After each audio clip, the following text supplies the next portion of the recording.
Thank you for being here again today. I want to start by reminding you that we were all here 6 days ago. And 6 days ago, I stood in front of you and told you that we were involved in a Tennessee Bureau of Investigation with the school shooting at Austin East High School of Anthony Thomas on April the 12th. We talked about a lot of things on that day 6 days ago, and I promised you that I would work hard and that I would release videos in this particular case once two things were accomplished. And those two things that I told you had to be accomplished, in my opinion, before I would release videos are, number one, that a thorough and complete investigation had to be done, and a decision had to be made, and whatever decision I made would influence when those tapes were released. The other thing that I said had to be done before I would release the videos in this case is that I would have to meet with the family and give them the opportunity to see these videos first. I have said from the beginning that the public should and would have the opportunity to view these tapes, but only after those particular tapes completed their role in the evidentiary realm. I'm here today to tell you that both of those steps have been completed. There is now a completed investigation in this TBI file only as to the officer-involved shooting. You've got to understand that we are bifurcating this TBI file. There's part of this file where we're dealing only with the legality of the actual shooting, whether or not the shooting of Anthony Thomas was a justifiable homicide. There are other charges that may come out of this case dealing with collateral issues. I have asked the TBI to focus solely on gathering the information regarding the officer-involved shooting. So we are focused on that part, talking only about the officer-involved shooting and only really focusing on that today. I will not take questions. I will not talk about the collateral issues in this case. As to the completion of the investigation just on the officer-involved shooting, I want you to know that the file is complete. I want you to know that in the last 9 days that all the evidence has been collected at the scene. It's been documented. It has been reviewed by my office, by me. The photos, the scans, the tangible items, the clothing, the shell casings, the weapons, we have collected all the evidence in this case. All the body camera video footage has been collected and reviewed, every last tape. All of the school security cameras from Austin East High School on the day of the shooting have been collected, they've been viewed, they've been organized. The autopsy results are final. We have the final autopsy report in this case. Forensic examinations have been completed in this case. We have ballistics exams which have been completed, firearms identification exams which have been completed, cellular phone dumps that have been completed, DNA mixture results. All of these have been completed and reviewed by my office. All witnesses have now given statements. There are civilian witnesses and obviously officers involved in this case. And I want you to know the last officer was interviewed yesterday at 4 o'clock. Obviously, if the interview didn't start till 4, we did not get that interview to start processing until sometime last night. But be that as it may, the last witness was interviewed at 4 o'clock yesterday. The second prong of what I said had to be completed before you would see these tapes is that I must meet with the family, and the family must have an opportunity to see all the evidence before anybody else in this county, this community, the press, anywhere in the world will see it. And I will tell you that I have just spent 4 hours with this family. And I will tell you that that was a painful, long, agonizing 4 hours for that family, where we talked about the death of their 17-year-old son. And the one thing that that family asked me not to do, only thing that that family asked me not to do, was to release these tapes today. But because I have made a promise and a commitment to this community that once I completed the file and once I talked to the family, I would release these tapes, I'm going to stand on my word and I'm going to release these tapes. But there is a moral part of me that says something is fundamentally wrong with the fact that I've spent 4 hours with a grieving family who begged me not to release these tapes today. Be that as it may, I'm going to stand by my word and I'm going to release them today. The last 9 days, how did we get so much done? The way we got so much done is because TBI has worked tirelessly. They have showed extreme professionalism. They have showed extreme dedication. They have done every single thing I have asked them to any time of the day or night. I'd specifically like to say a thank you to Special Agent Brandon Elkins and also Assistant Special Agent in Charge Jerry Spoon. They have dedicated themselves to this case. Why have I worked so hard on this case for the last 9 days? Why have they worked so hard on this case for the last 9 days? And why have we put all other cases aside? The answer to that is because we have had the recent death of 5 children from Austin East High School. This community is still reeling from the violence and the deaths happening surrounding Austin East High School. Because this is an officer-involved shooting is a reason we prioritized and focused on getting this out. This shooting happened inside a school. This shooting involved a child. Those are all reasons to cause me to prioritize this case and make it a very quick and thorough turnaround.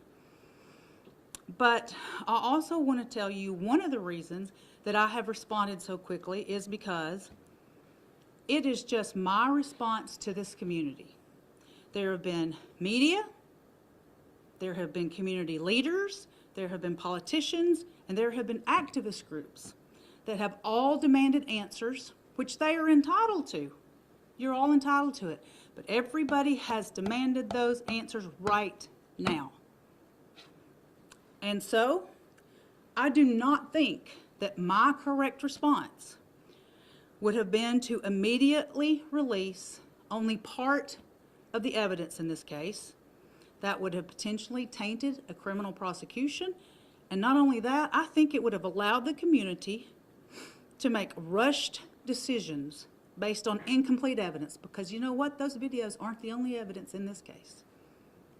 The correct response from me, the District Attorney General, was to prioritize this case, work nonstop, complete a thorough, independent, uncompromised investigation, and then apply the law to the results of that investigation, make a charging decision, and then present it to this community as quickly as possible. That was the appropriate response for me, and so that's what I did, not to acquiesce in releasing tapes, especially against a family's will. At the end of the day, we are not at odds. All of the people that want the tapes released and me, we're not. We're on the same side, because the side that we're all on is that we want the truth of what happened on April the 12th to Anthony Thompson.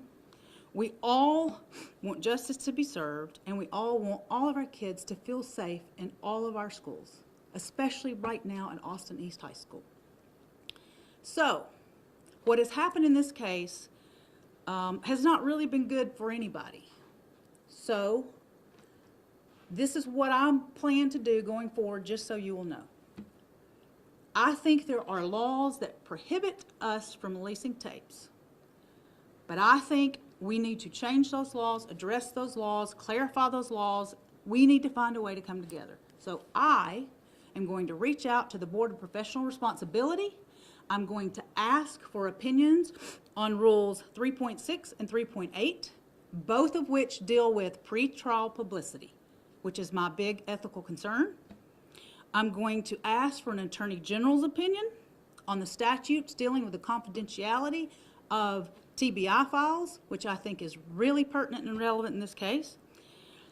The current court order that's being released today that causes us to release these tapes today, I don't think addresses this issue at all. I think that's a completely different court order. However, I think we can modify that court order to give us guidance in situations like this that will help with this situation. I want to talk about the possibility of having officers sign a due process waiver in all officer-involved shootings. And lastly, I'm committing to working with both the chief and the sheriff to come up with policies and procedures so we all get to the same place at the same time. So, I'm working to make sure that we all get along for the best outcome for this community going forward, God forbid, if we have any more of these cases. Let's focus on the particular case that we're here on, the case of Anthony Thompson on April the 12th. This case involves Anthony Thompson, a 17-year-old student at Austin East High School, and 4 KPD officers, Officer Brian Baldwin, Lieutenant Stan Cash, Officer Jonathan Claibos, and Officer Adam Wilson. What I'm going to do is I'm going to show you everything that there is to show. And as usual, you will each have a press packet to take with you. You will actually have some additional things in your press packet that I'm not even showing in the PowerPoint. It's up to you to decide whether you want to release that through your own media outlets or not. I'm going to start with the beginning of the day and what really transpired at Austin East and caused Anthony Thompson to lose his life. At about 12:30 at Austin East High School, Anthony Thompson got into a domestic squabble with another student. They got into that at about 12:30. They had another domestic incident at 12:48.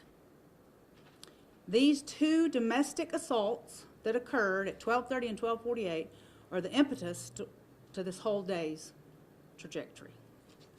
I'm not going to show those domestic assaults, but that is one of the things that will be in each of your packets. You can show it if you want. Every one of you have that.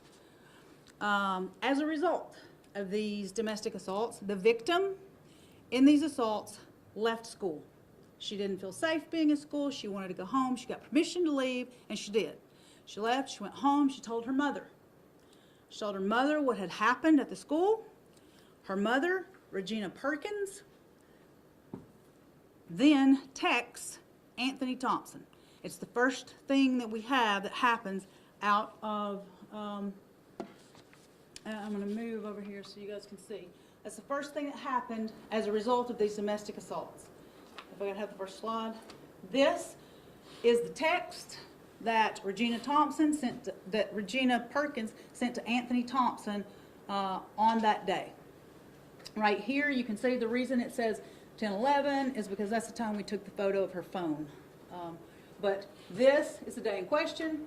If you could go through and bring it out, highlight it for me, please. Thank you.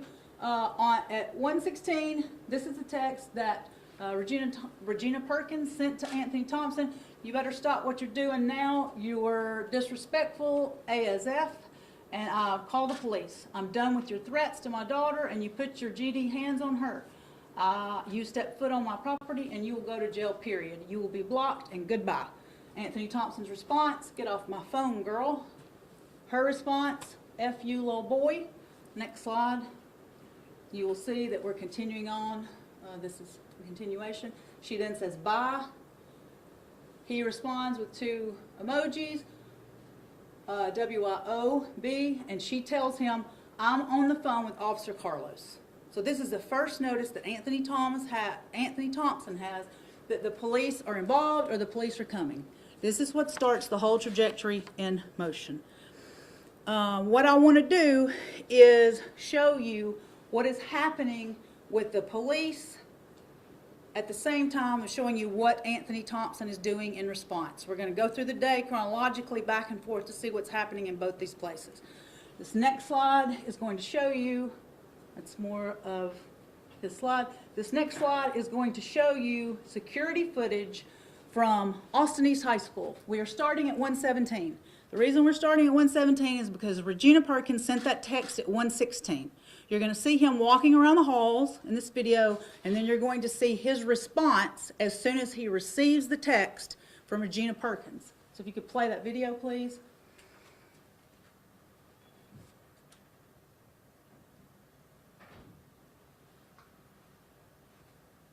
There we go. This is Anthony Thompson.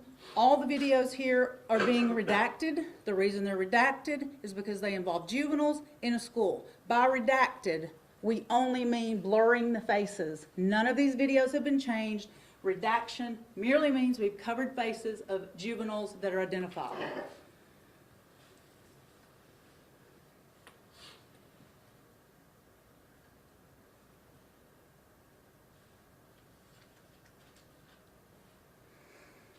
You'll see he continues to walk around the hall.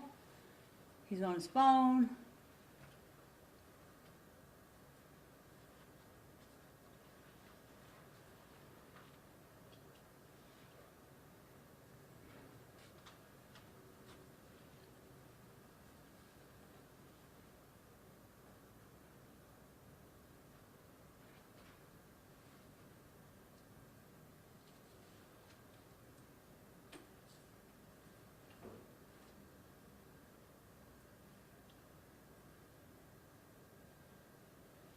See, he begins to run through the school. We've switched cameras to be able to follow him through the school.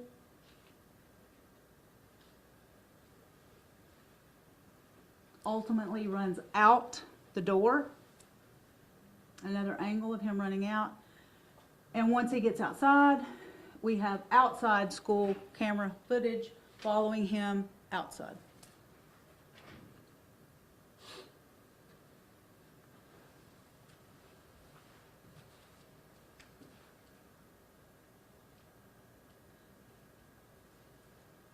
We should note that we've sped up the outside footage because we, in the interest of time, we've obviously increased the speed outside.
You'll see him go back across the same parking lot that he exited, back to the same door that he exited the building.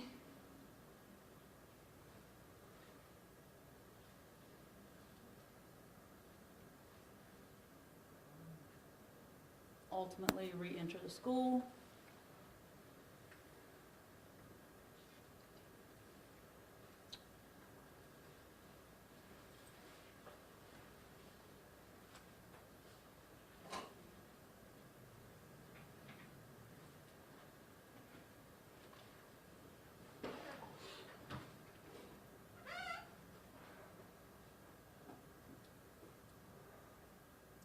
And then we've sped this video up.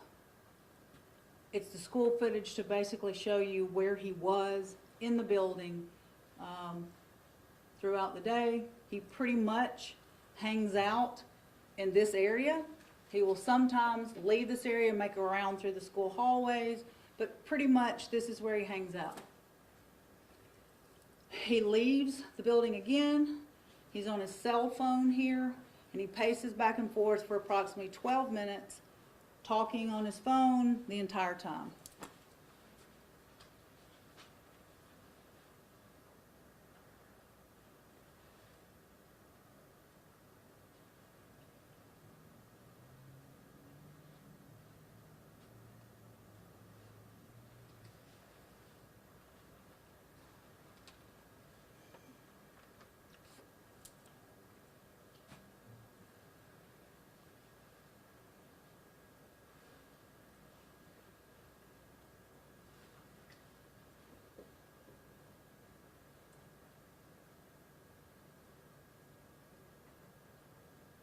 Returns, goes inside, same area, same pattern. Sits on the steps, gets on his phone, and we're stopping the video here at approximately 1:59. And the reason we're stopping the video here is because we're going to go back to see what's going on with the police at the exact same time. We chose 1:59 because at that time, Regina Perkins, the mother of the domestic assault victim, is now making a 911 call. So next slide, please.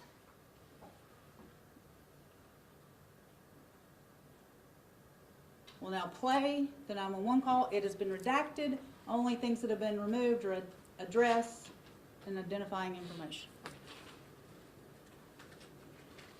At 1:59 p.m.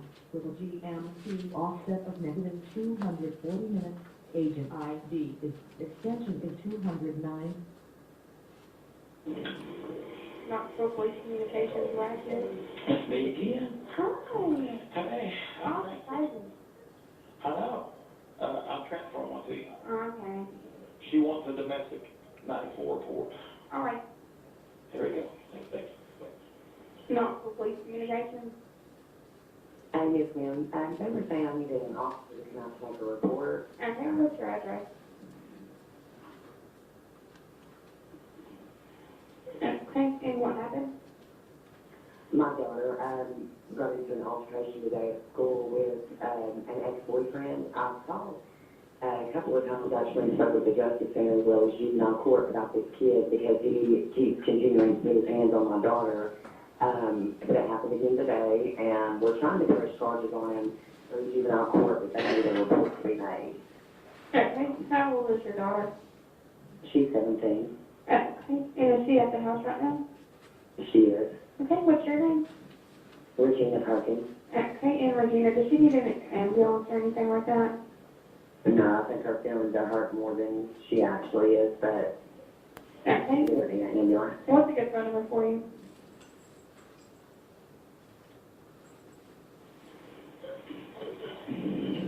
Okay, and what did he do? Today, the incident, he came into a principal's office where she was and started beating on the door, fixing to break glass.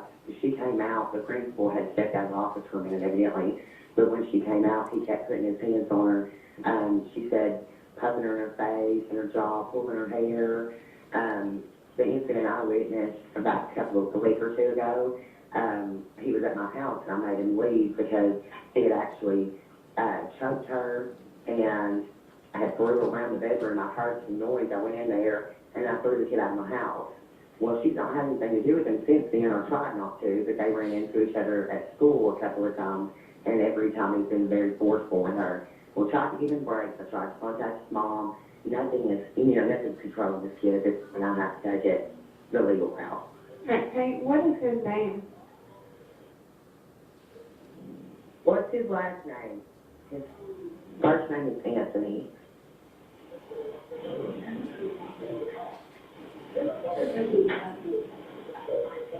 Hang on, sheet. Okay, do you know if his wife Thompson. It's Anthony Thompson. He's a black male, known to carry a 9mm pistol, which he's threatened and arrested numerous times. He's a student at Austin High School. She is also.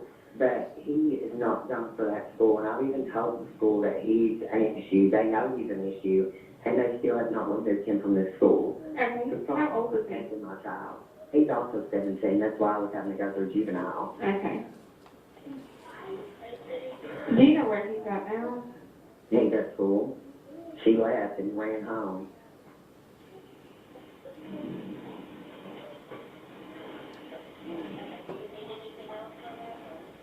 Okay. Any weapons or any drinking or drugs involved? He does have a weapon. I don't know if he does drugs or not. I'm pretty sure he smokes weed. I'm not sure what else he may do. But I have no idea. He's really, like, spiraling out of control. But I don't want my kid to be the next tragedy. Okay, I do have it over to dispatch, and I'll have our officer go out there to make a report with you, okay? Thank you so much. You're welcome. Bye. Bye-bye. Okay. 911 call was made at 1:59. We're gonna go back and see what Anthony Thompson is doing from 1:59 forward at the Call school. one on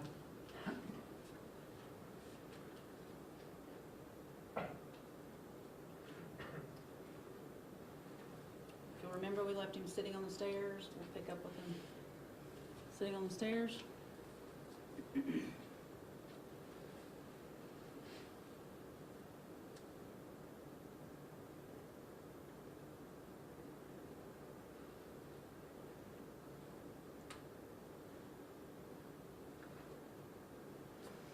We're stopping the video here at 2:12 because at 2:12 the next thing happens on the law enforcement side. At 2:12, Officer Claibos responds to Regina Perkins' address because he is responding to that 911 call. So when Officer Claibos responds, he has his body cam on, and so now what you are going to see is Officer Claibos' full body camera footage from the time he arrives to take this domestic violence report in response to the 911 call. So if we could see Officer Claibos' body camera footage.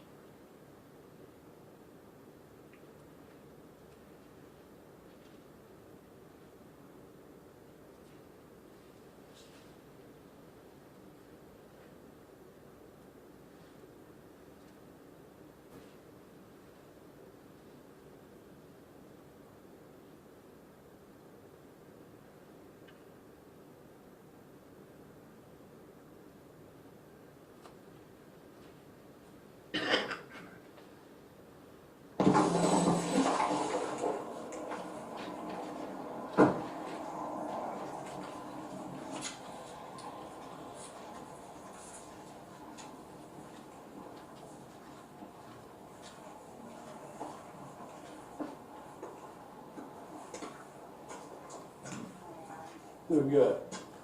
Officer Claibos, Knoxville Police Department. I'm calling you guys because of the situation that happened at Austin East today. Okay. My daughter, this guy she was dating, she's been trying to cut him off because about 2 weeks ago, he came over here to hang out with her. That's just my cousins. Gotcha. They came over here, came over to hang out with her. I'm a single mom, got a bunch of kids. But I heard something, and I was in the kitchen. Well, he had literally bit her and pushed her, and that he was out of breath, you know, when I came in. And I'm like, what are y'all doing? I said, you need to leave. You know, so I made them leave, and I told her to leave me alone at that point. I called Officer Carlos, he's with the county, he's one of my friends. Our kids play basketball together, and he told me to call the Justice Center. I did. I called juvenile. Well, at that point, she really wasn't trying to go through the charges. She thought he would just leave her alone. Well, now he keeps running into her at school. Okay. And every time he does, today he took her, he was beating on the office door, and she was in there locked in with the principal. Miss Newcomb down there knows the situation, so she was let work in her office. When she Okay. left the office, he comes beating on the door. She went out of the office and shut the door, she said, just to keep him from breaking the woman's window. The Newcomb, or she did, or the? My daughter left Newcomb's office. Gotcha, okay. Well, when she did, she said he kept pushing her in her face and she's got long braids right now, so he kept pulling her braids. She's here also to talk to you, and she could tell you about the previous experience. But at this point,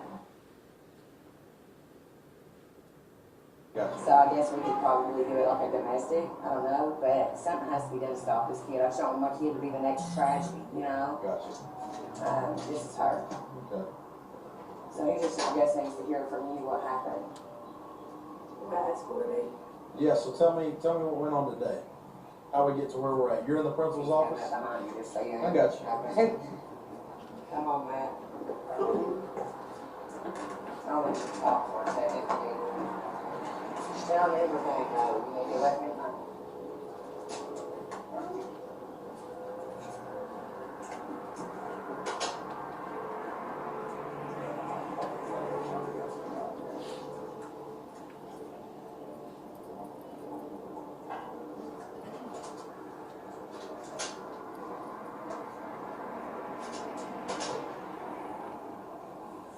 You're good. So, obviously you all had some issues, right? This led up to you, I guess, doing your work at the principal's office. Is that what you were doing? To kind of get away from him or something? Is that kind of the agreement that was going on? Okay. What happened today, specifically? We got into an argument 3 days ago, and that was like Saturday, I guess. So the weekend, I kind of ignored him, and it kind of, I guess, frustrated him. And then today, since he knew that he was going to see me, so I guess he took advantage of it. I was in the principal's office, and he kept texting me, telling me that I was being weird, that he wanted to talk in person. And I know every time we talk in person, it gets physical, but I didn't want to talk in person. But he was like, it's fine, I'll just find wherever you're at. So he comes and he starts banging on the principal's office, so I come outside the principal. Me and the principal have a really good relationship. Was the principal in there? She wasn't in there at the moment. She has lunch duty, so she lets me do my work while he's quiet. We have kind of like trust each other. I can do that. I do that. So he comes and he's beating on the door, and I open it and I close the door. I didn't want him to mess up anything in her office because I didn't want to hurt that trust bond. So you stepped out? Yeah, I just stepped out. I didn't want to hurt that trust bond between me and her, and I didn't want him to continue to disturb even me. Like, that was just doing a lot. Why are you beating on her? Yeah. So when I come outside to talk to him, he's kind of like pacing back and forth. Usually that's when I know he's getting mad. And as I'm talking, he starts like put his finger into my face, telling me that I need a hush, and then and he against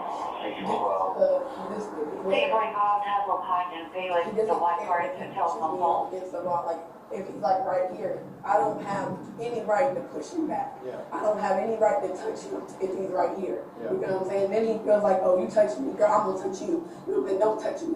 But if you're right here, I'm not gonna allow you to be in my face. I'm not gonna do that. Right. So after that, we argue for a little bit. He takes my phone. So I'm just sitting there really waiting for Miss Luke. We haven't heard from the actual complaint, but somebody that's out there said that she's not injured and there's no damage to the pole, just her vehicle. If you just want to know Move attention. His name is Mr. Milani. Okay. And I'm like, I have to go Is that the head principal? It's my head principal. So I'm telling him, I'm gonna go home. You know what I'm saying? And he was like, okay, we'll get permission. So I got permission. And on my way to leave, I didn't tell him I was leaving, but You drive? yeah. Okay. And yeah. I got you. So he's kind of following me around the school, and I tell him that I have to go to Mr. York's room, and I go there often. So it was like a quick little lie to get him away from me. I went there, and then I had left after he had left that classroom because I was where he knew I was. You know what I'm saying? So as that goes on, we start to continue to argue as he thinks I'm still at school, where he's like, oh, so you so mad now, you want to fight? Do you want to fight? And he's like, I'm going to come up there. So he comes up there, and he's like, oh, so you're not going to come out? So you just keep threatening me, bro. Like, it's going on for too long. I'm tired of the threats, I'm tired of the fights, I'm tired of being scared. Yeah. Yeah. Now, he threatens her with a gun too, and he's known to carry a 9mm gun. Okay. You ever seen it? Yes, she has seen it. Okay. Where's he keep it at? Is it with him now? I don't Please tell know. him, because he's at school. I don't know. Does he We have a normally clear keep it- backpack. Does he normally keep it in the car, glove box? You don't or have a anything car. Does he have it outside? like that? Hey, buddy. A lot of them hide their guns in the bushes Hey, outside. man. Now, I don't know if you might find a lot of guns in the bushes outside, but that's what those kids do. They hide them in the bushes so they can pick them up when they leave school. Gotcha. You You know ever what seen I'm him saying? do that? No, we have clear backpacks, and I don't pick him up before school. He Ubers, Gotcha. so we don't see He's not him. even zoned. I've told them this. Yeah. The last time we had an incident, they both got suspended because of him acting the way that he was acting in there, and her responding the way I guess that she responded. So they had both gotten suspended, and I had told the principal then, and I said, he's not even zoned for this school. I took the kid home one time. He lives over by Steeplechase in the Merchants. Okay. There's no way he's zoned for over here. Yeah. And he doesn't have a transfer. They used to live in East Knoxville. They They probably don't use the same anymore. address for somebody else's or something like Yeah, but that. I don't understand, you know, and then like I told my family today, I called her principal, I said, I can't even trust you guys to protect my kid. At this point, she's not coming back. Yeah. You know? I mean, what are we supposed to do? I can't sit and be the next one on the news, you know, talking about my daughter's tragedy. Do you We're have, now getting into the 46. do me a favor, just give me And your phone. the complaint is not actually involved. Get your info from home real quick, and then we'll start. Because I might have to call the officer over at the school real quick. The principal's also calling Okay. seeing if she can get. I can kind of expedite that, you know what I mean? What's her first name?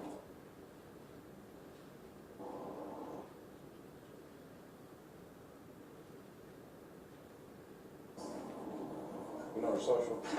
Yes. Go ahead. I don't know if she did.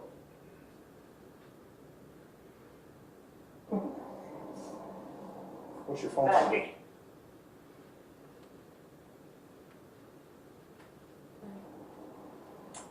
Mom, what's your name?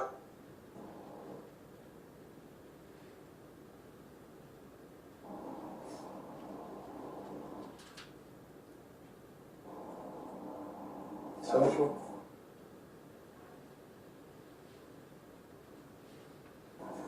And a good phone number for you.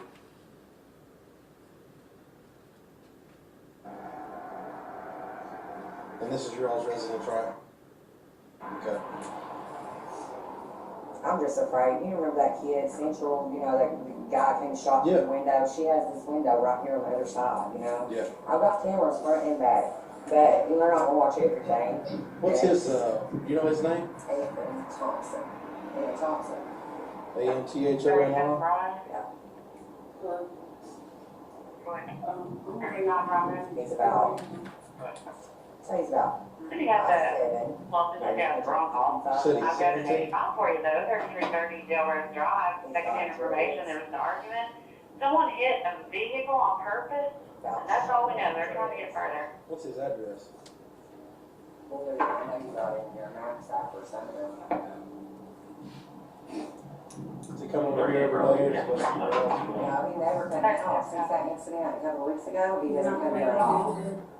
I got you. Where's he lay his head? I just need to know where mama or granny or Well, it somebody was is. his mama's address. Spell that for me.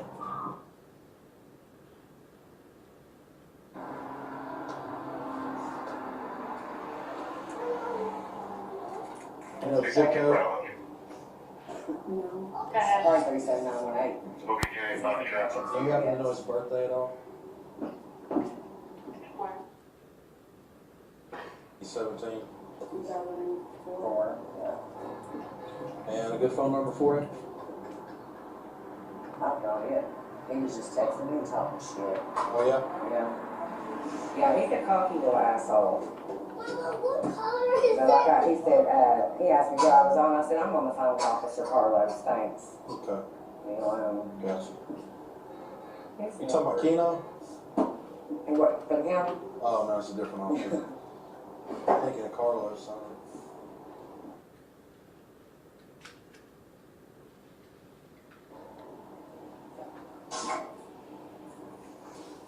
I just don't see how they get away with this crap down there. You know, half the kids might, They say don't blame the school, but half these kids might actually be alive if they pay attention to half the threats that go on. So, two of your principals, one is your head principal, what was his name?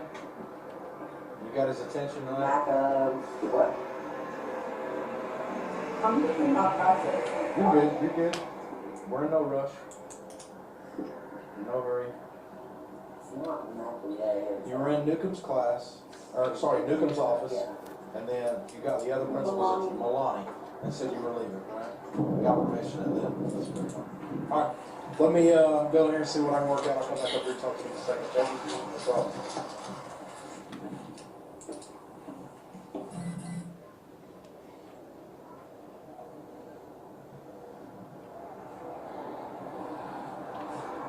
We will discuss this case with another officer. He said muting to discuss this case with another officer. That's what they do. They mute their audio when they're discussing cases. So during this time, he is calling Officer Wilson, who is the school resource officer at Austin East High School, to find out what background he can about Anthony Thompson. Can you stop it for just a second? He talks to Officer Wilson because when they have a student involved at a school, that's what they do. They reach out to the school resource officer to find information. They discuss whether or not a domestic violence incident had happened, whether Officer Wilson knew anything about that. Officer Wilson confirmed to Officer Claibos that there was a domestic at school. They were aware of it. They were looking at it, checking on it, trying to find out about it. He asked about Anthony Thompson, and Officer Wilson tells Officer Claibos that there is some history with Anthony Thompson, that he resists or runs when confronted, and you will hear in a minute that's called a 1059, a 59 in their radio lingo is someone who fights, runs, resists. But right now, that's what Officer Claibos has done. He's gone off. He's taken notes. He's confirmed everything that Regina Perkins has told him with Officer Wilson, who is a school resource officer. After he gets off the phone with Officer Wilson, confirming the information he's received, he goes back up and talks to the mother and daughter again.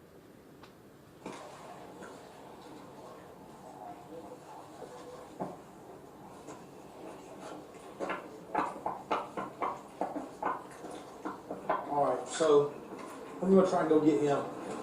Just going to take him to jail and be done with it. Good. So I don't have to go to juvenile? Because I was going to take this to juvenile. No, I'm going to go down there and hook him. If he's gone, I'll put warrants on him. Thank you. So either way, he's either going to jail or he's got warrants. Well, thank you, and I hope you can him again too. So, Hang on, baby. the Family Justice Center is also another outreach. Reach out to them.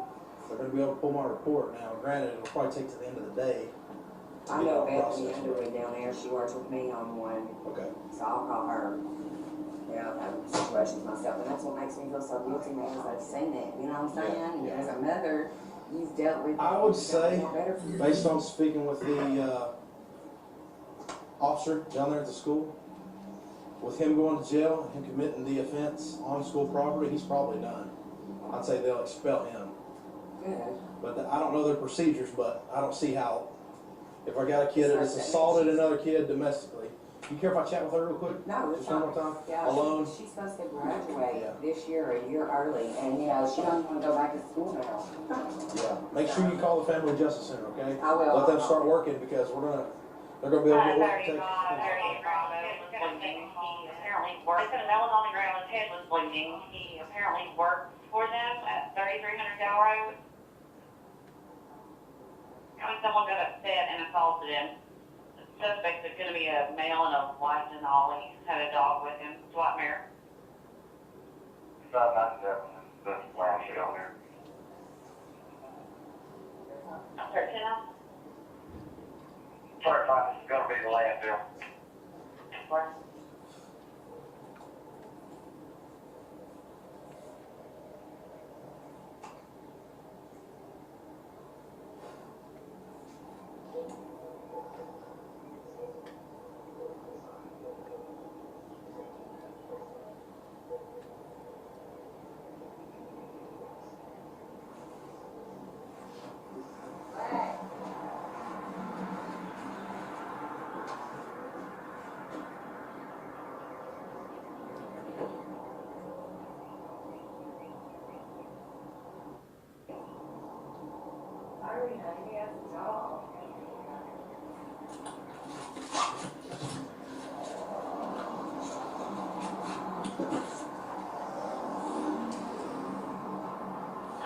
10 4.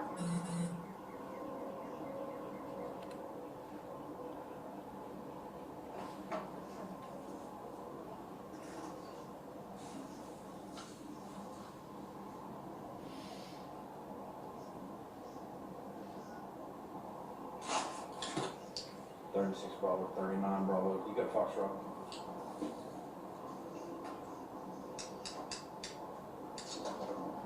Hold on.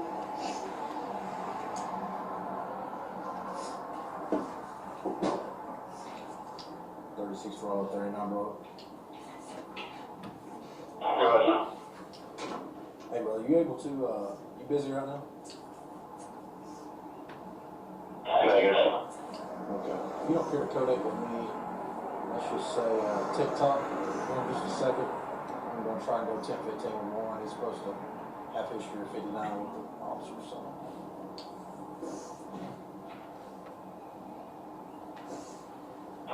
Stay there. Okay, so this is on the side, me and you have the eyes normally. How long y'all been together, you and this fella, Mr. Thompson? 7 months, okay. And just straight up honest with me.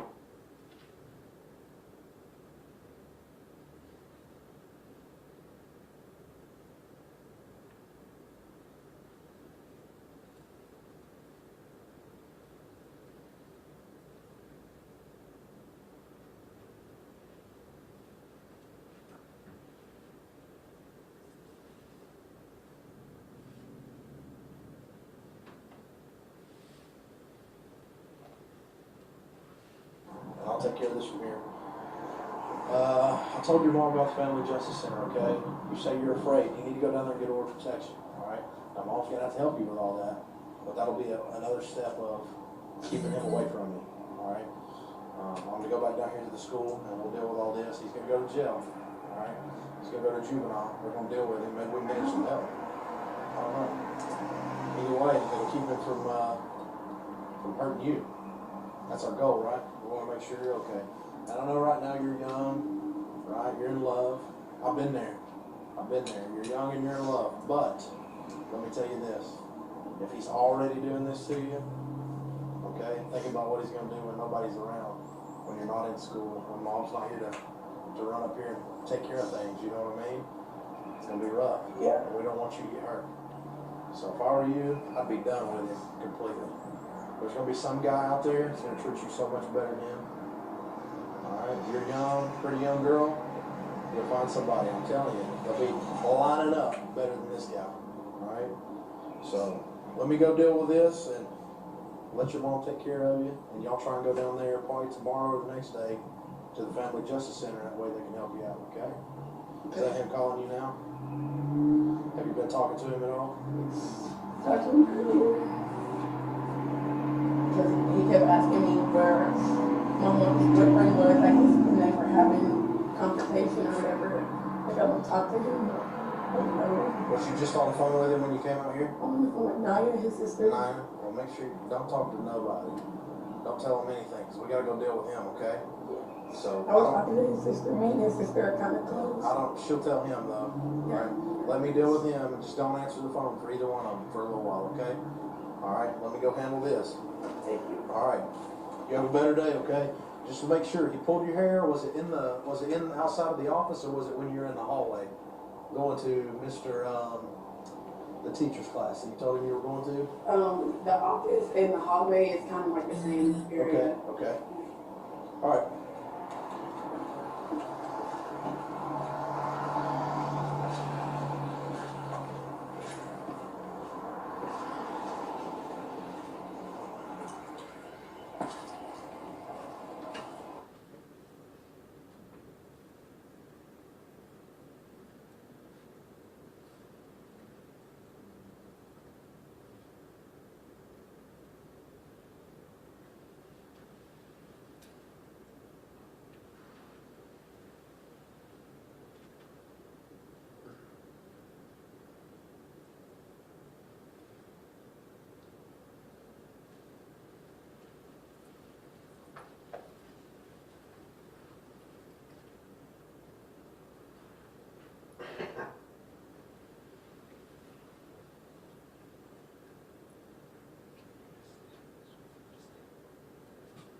Okay, Officer Claibos responded to that call at 2:12. That's when that started. So now we're gonna switch back to Austin East and see what Anthony Thompson is doing from 2:12 on while this is going on. Okay.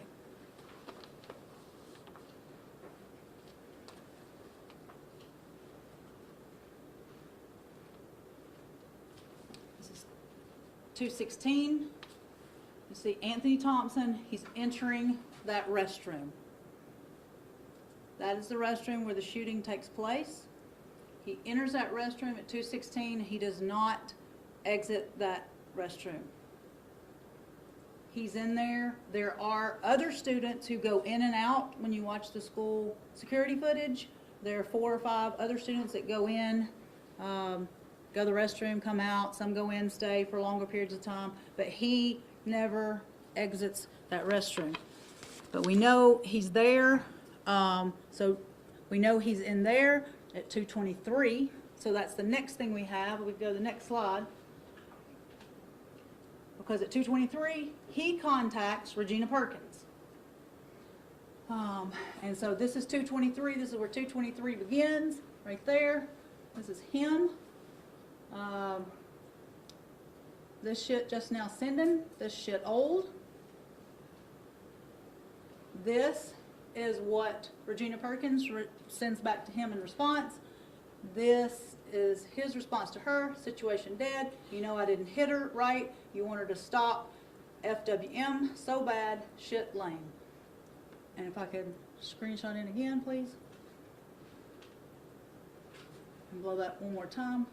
That's the picture that she sent him. This is Officer Claibos on the phone at her house, and this is Officer Claibos' car in front of her house. So while Claibos is there, she's texting him that Claibos is at her house. Okay, next slide. At 2:51, while he is in the restroom, we know that he received another text. The reason this text looks different, let me tell you, is because we actually got a phone dump last night, I don't know, 10 or 11 o'clock. And we didn't have time to pull that phone dump out and make it look like the others. This is what the phone dump looks like. A particular, what's redacted is a particular name and phone number. Text him at 2:51:13. 12 walking down the hall. I don't know if they're coming in there or just be on a look. 12 is a common term used for police. So we know that he was once again notified at 2:51 that there were police somewhere in the hall. And this is his phone. You can see it's after extraction. This is his phone dump. And he responded, bet. So we know Regina Perkins has told him the police are coming, and we know that this student has told him that the police are coming.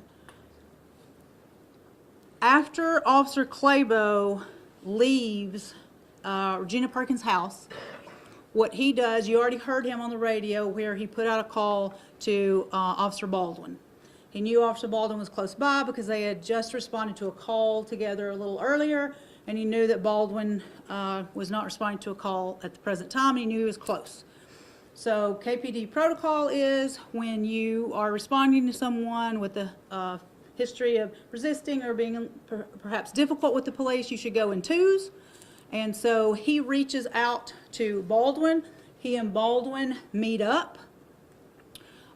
They discuss the situation of how best to go to the school and arrest Anthony Thompson. Their lieutenant is Lieutenant Stan Cash. Their lieutenant heard Claibos and Baldwin on the radio, and he was in the area, so as he often does, apparently, he wanted to see what his guys were doing, and he said, hey, I want to meet you there and talk about it too. So the three of them, Claibos, Baldwin, and Cash, all plan to go to the school together to see if they can find Mr. Thompson and arrest him on a domestic violence charge. They have contacted Officer Wilson, who is the school security officer, school resource officer, and I don't know if I've said this or not, but school resource officers are KPD employees.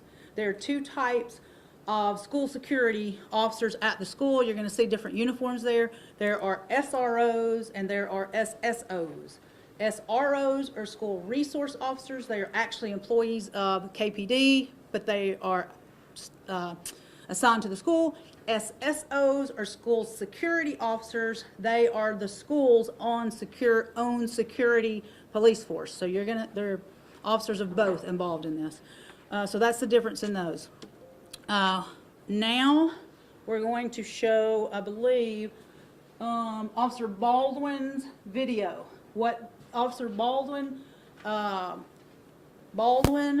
Claibos, and Cash are all together. They pull up to the back of the school because that's where Wilson told them to pull. Officer Wilson says he told them to come there to this particular door because he didn't want a lot of students at the school seeing the cars coming to cause any kind of alarm. And so these three officers converge on the back of the school and they all go in together. You're going to see from the moment they leave the parking lot, when they enter the school, what they do, and all the way until they get to the security office. And so we're going to play Officer Baldwin's camera now, and you'll see all the officers on this camera.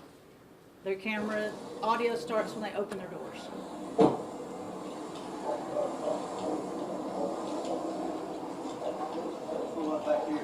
I don't feel like I have the proper police presence when I have to put this on. You know? You gotta have more than one. You think one's enough? What? School this size? Okay. More than one what? Let me stop this for a minute, guys. I'm sorry, but these videos are not this glitchy. They're very clear, so I don't know what's happening, but I want you, can we try to figure out why we're so glitchy here?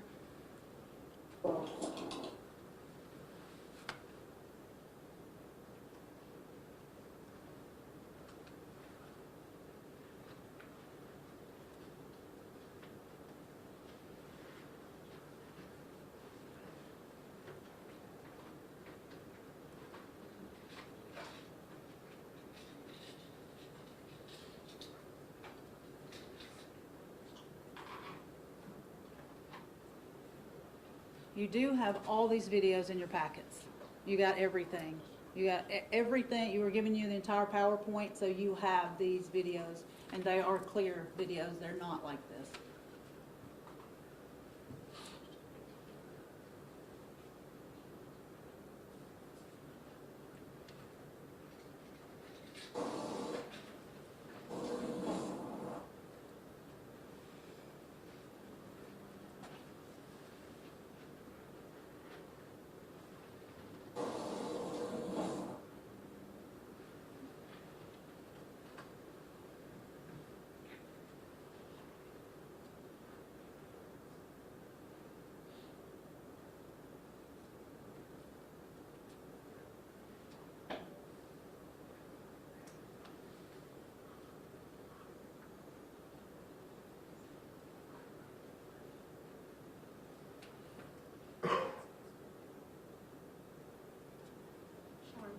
Will we have warning if anything graphic comes up? Yes.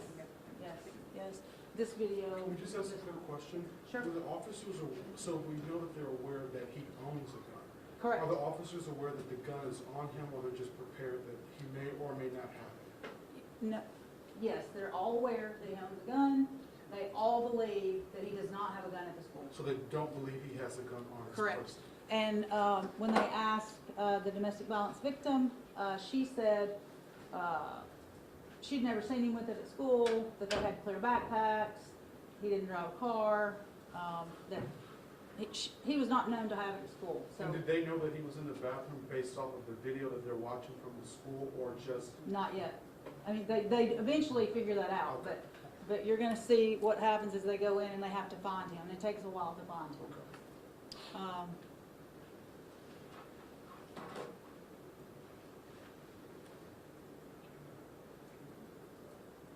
Yes, I think that's some of the misinformation that's out there. This really isn't a gun call at all. This is really a response to a domestic violence complaint. There is discussion that this particular juvenile, Anthony Thompson, has a gun. I think they all know that, but none of them in their statements say that they thought he had it at school.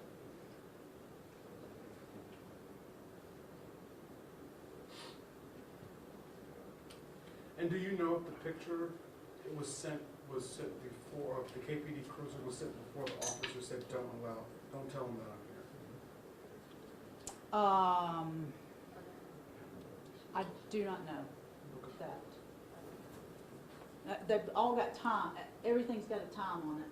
I mean, you can look and see. All these videos are time-stamped. The text was time-stamped. Everything. I'm sorry. We have. It's been very clear. I don't know what's happening.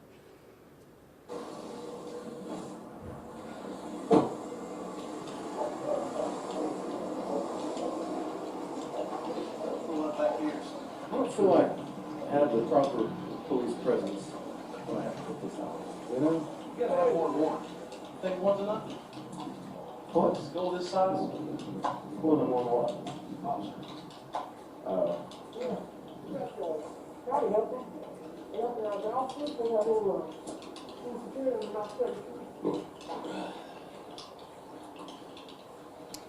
This, just for reference, is Officer Claibos. This is Officer Wilson, School Resource Officer. Is he still here? That's where we're looking right now. We followed him on camera. We think he's still on campus because we haven't seen him leave campus. But they're trying to locate him now. He wanders the halls constantly. There's a person over here? Yeah. That's the light. So everything that was described took place? Yeah. Okay. It's good enough for me. I'll get your IDN and everything, and we'll go from there. Get it now, I'll show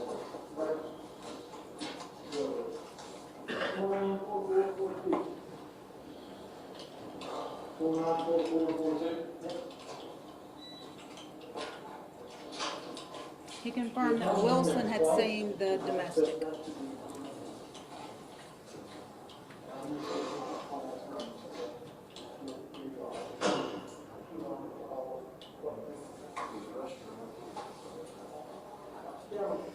That's Officer Claibos.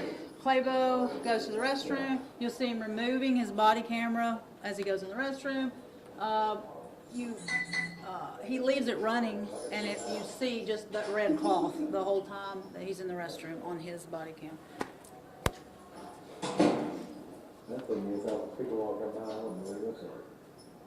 You know? They changed all the locks and then waited 4 days to give us keys. I think there's an order in which you use that to play.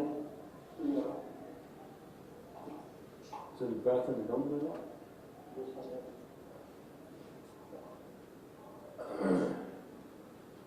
There'll be lots of things to make it this one.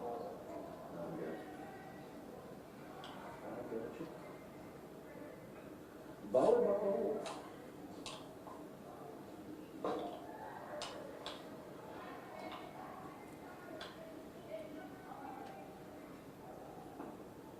So this kid was making threats to her over the phone, that he was threatening her over the phone after she left here, is that right?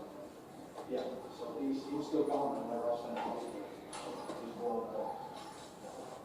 Who's the son? Who's the son? Yeah.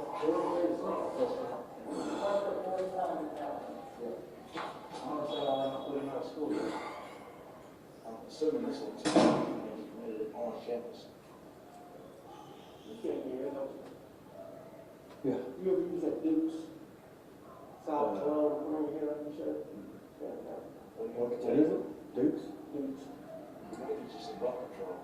I use Cremo It's a though. mainly African-American based thing. It's for African-American skin. When I used to bump up real bad on my neck, bought that stuff. You can only get it on Amazon. Buck patrol. Not the exact, but the original. Order that, and it's like $5 for a $2 it burns like 7 hells, you know what I mean? I keep it very fresh, right? Me too. I started using Harry's blades. Hear these those before? Harry's blades. They're forever, though. I'll show you my face to him, man. I'm cool, Oh, yeah. I bet your head was destroyed as blade. Oh, yeah. Well, maybe, but I do not have a shower. Good hot. Because if you try to do it, everything cold, no, yeah. So who they're talking about?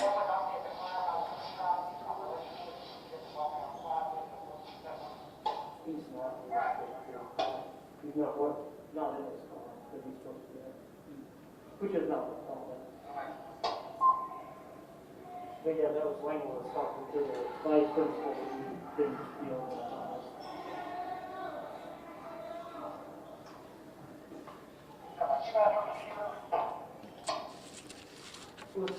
Let's walk my office. Let's see a picture of it. No, but I had, my wife got the Bus City stuff, good on it, and stuff.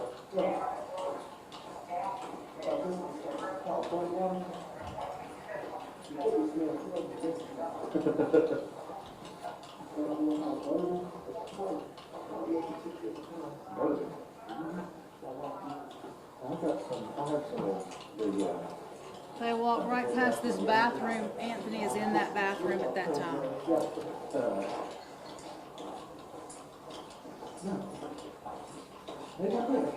School security office is on the same hallway. No, it's bourbon. But it's a mix.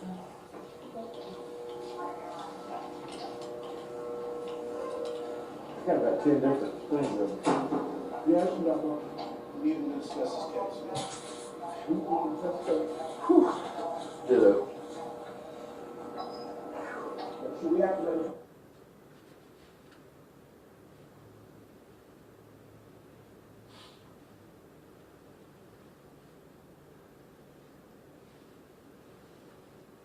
I don't think I pointed out Cash before.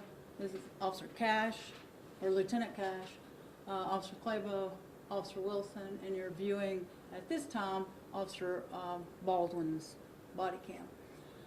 They stay in this school security office for 10 minutes or so, trying to locate where Anthony Thompson is in the building. They have, this is where the school security video system is, so they're viewing video. They're talking about where he might be. And I told you earlier that they have school security officers too.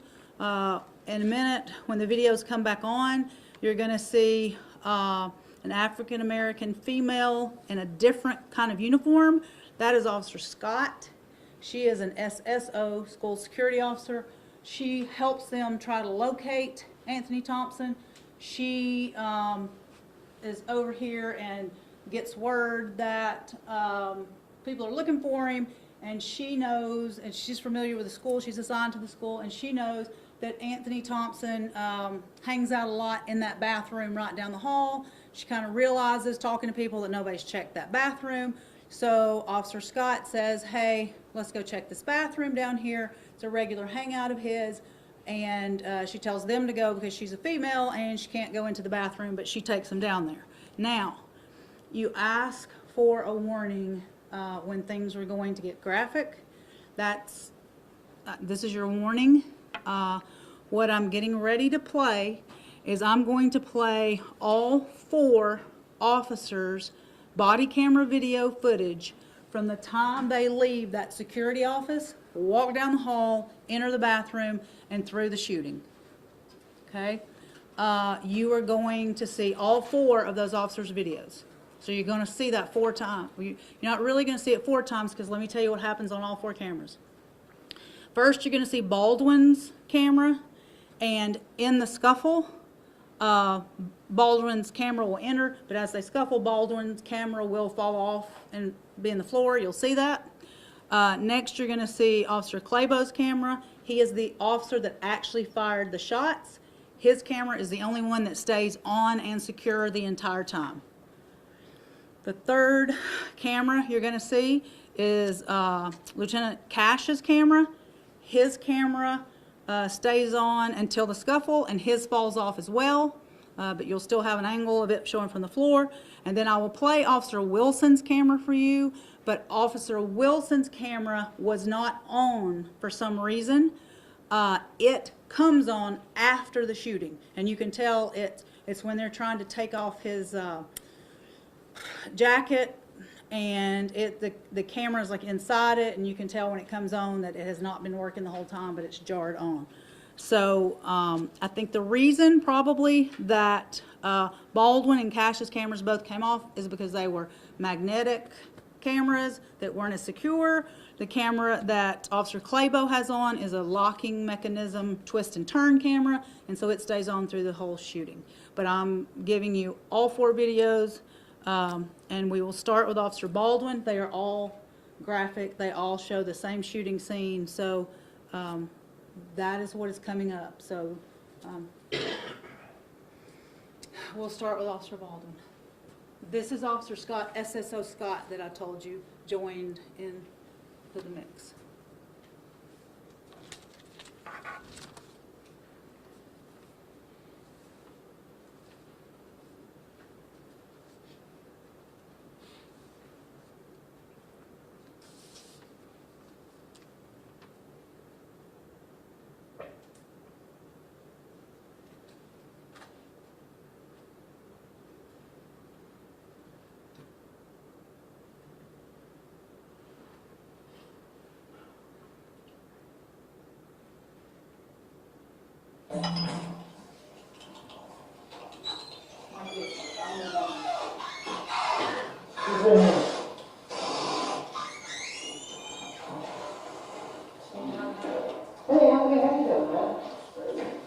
Stand up here. Stand up here. Stand up, bro. They fucking, bro, they asked me, y'all hear that? They asked us. Get your hands out of your pocket. Get your hands out of your pocket. My bad, my bad.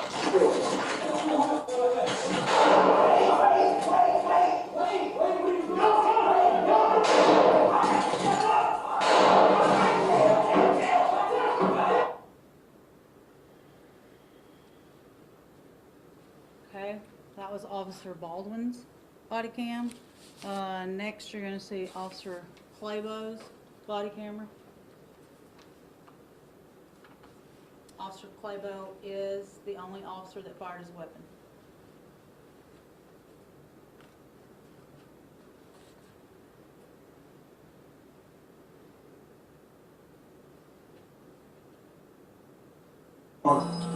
Will you let us know if you see something different? I'm muted. I'm muted.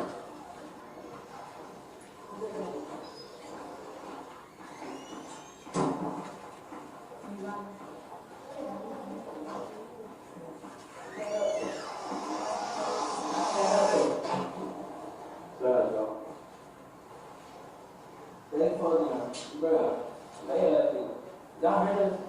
They asked us. Get your hands out of your pocket. Get your hands out of your pocket. My bad, my bad. My bad, my bad, my bad. Wait, what are you doing?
Y'all niggas tripping. Yeah, y'all niggas tripping. Yeah, some money in my other pocket. Some money in my other pocket. Okay, brother, I got Yeah, you. I'm straight up. On the old one time. We need, 247 square feet. I need y'all to do something, please. That nigga bleeding. He fucking bleeding. Ooh, y'all niggas tripping. That nigga bleeding. He fucking bleeding. I got a tourniquet here, you need it. Please, tourniquet. He fucking bleeding. Hey, he fucking bleeding.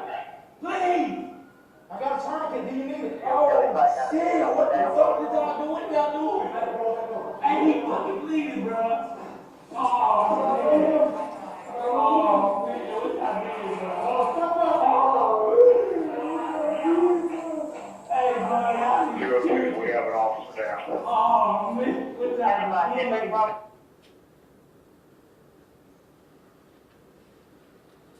Next, you're gonna see Lieutenant Cash's body camera footage.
Wait, what are you doing?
Officer Wilson's body camera video.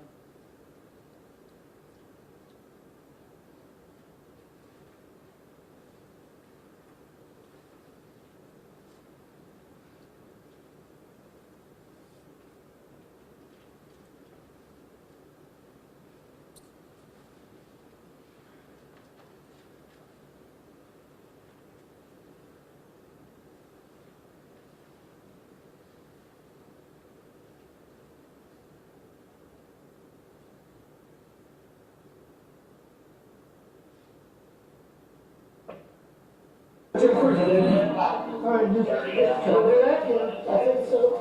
I mean, yeah.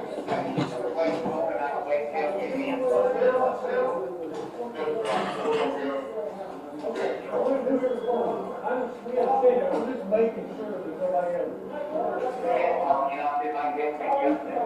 Back door. Yeah.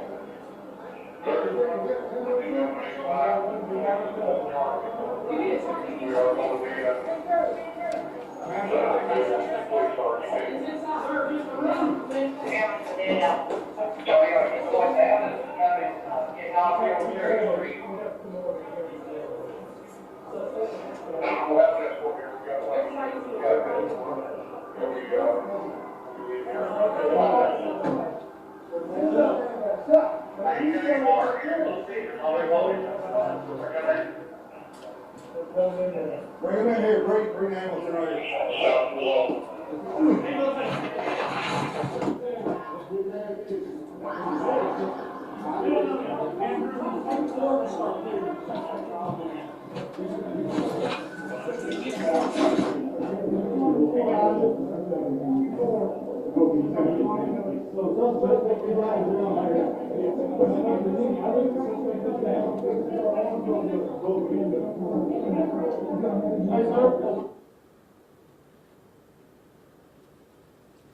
Okay.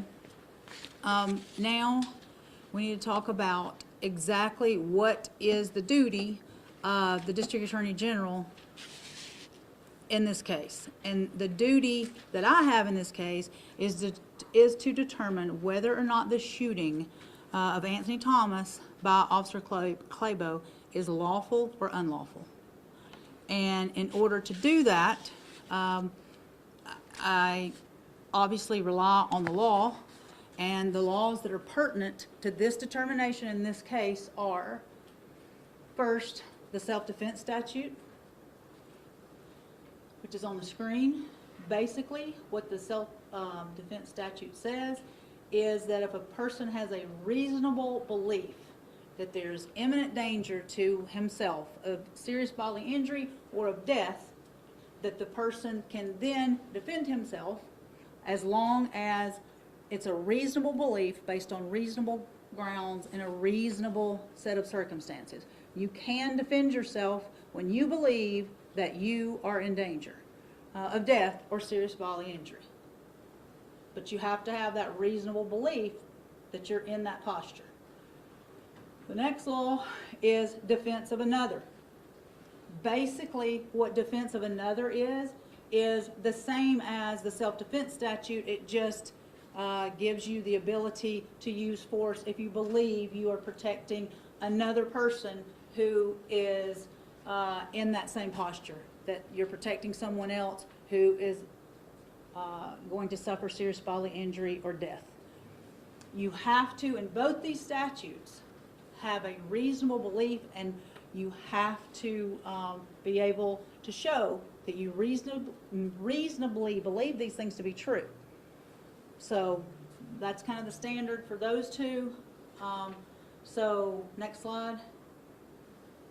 Obviously, the trigger word is reasonableness in both of those statutes. So reasonableness of particular use of force must be judged from the perspective of reasonable officer on the scene, and the calculus of reasonableness must allow for the fact that police officers are often forced to make split-second judgments in circumstances that are tense, uncertain, and rapidly evolving about the amount of force that is necessary in a particular situation.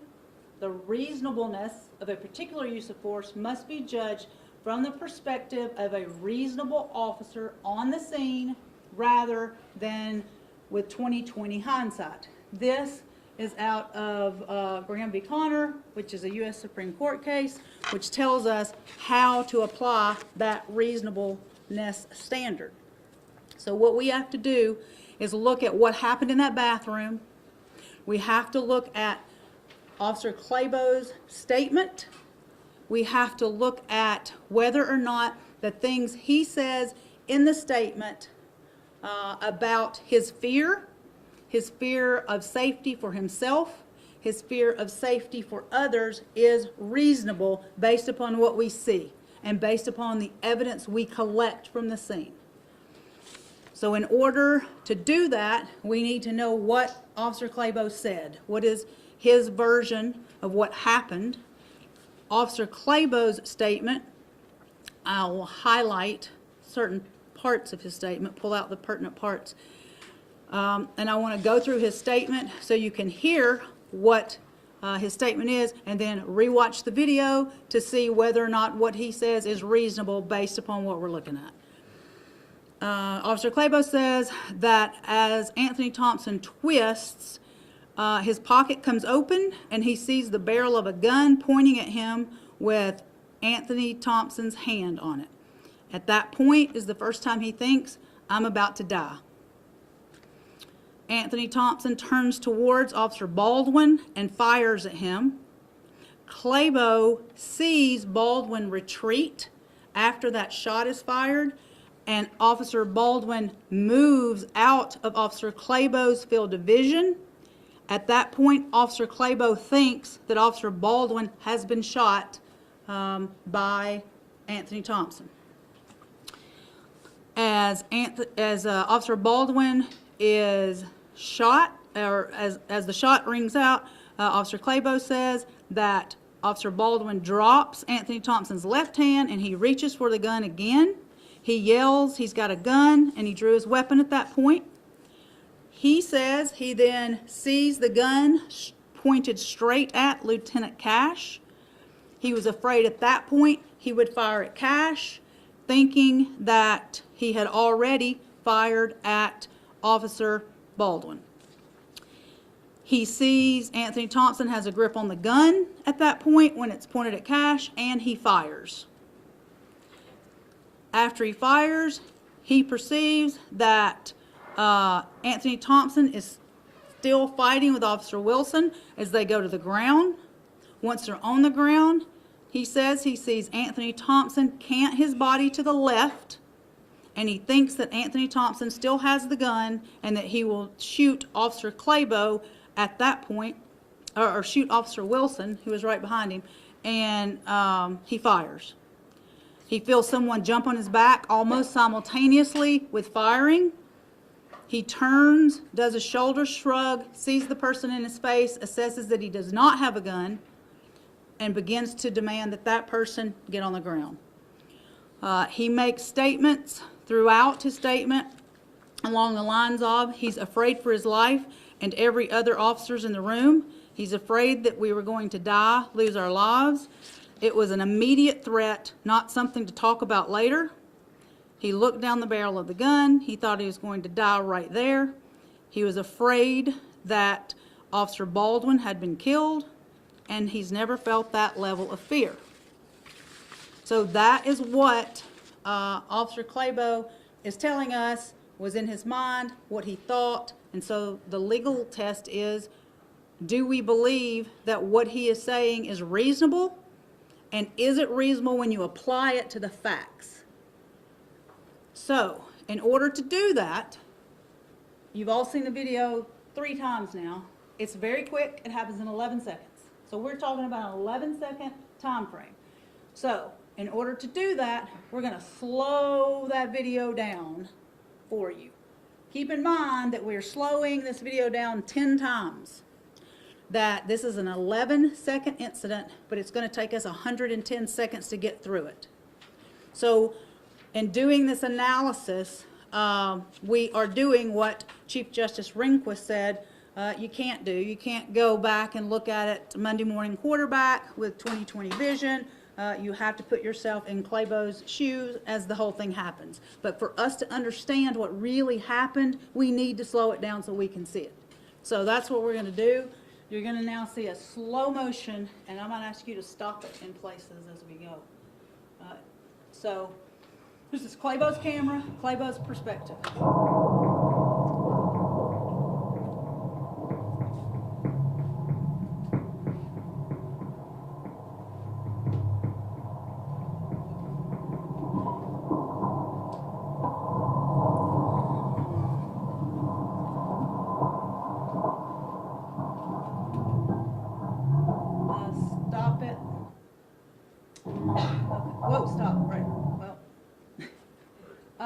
this is the first time that when Claibos says that Anthony turns, he says he can see the gun poking out of the front of his pocket, and this on the video is not so great right here, but you can see what Officer Claibos is describing. Officer Claibos described it as a square end of a barrel and said he could see the sight even on top of the end of the barrel.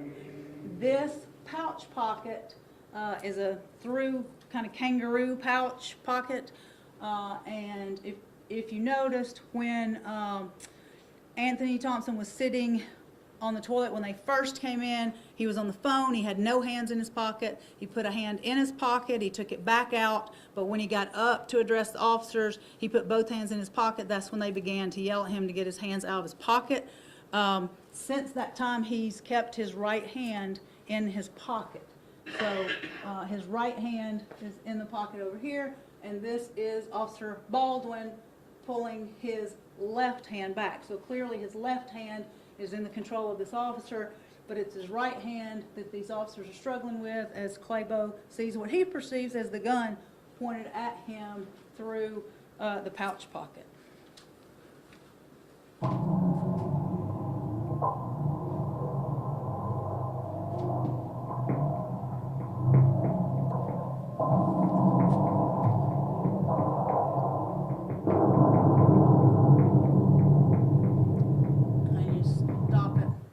Okay, he's just fired a shot. Can you go back just a little? When he fires the shot through the pouch pocket, the gun is still in the pouch. We're going to show you how the gun traveled through the jacket. But as that gun fires, you can tell that this is where Officer Baldwin is standing. He's standing about 6 inches from the stall door. So there's about a 6-inch gap right here between him and the door. And when that gun fires, it goes between him and that door. There's a trash can sitting right here. Prior to this shot, there's no hole in the trash can. After this shot is fired, there is a hole in the trash can, and we'll look at that in a minute. But the statement of Officer Baldwin is that when that gun was fired, he felt the concussion of the gun and thought he had been hit in the leg. As soon as that shot's fired, that is when Officer Baldwin lets go of Anthony Thompson's arm and starts to retreat and falls back that way. And so Officer Claibos, in his statement, said when that shot happened, Officer Baldwin left his field of view. He heard the shot. He knew the gun had been fired. He was tunnel visioned. Officer Baldwin leaves. He thinks that Officer Baldwin has been hit at that time because Officer Baldwin is falling backwards. Okay.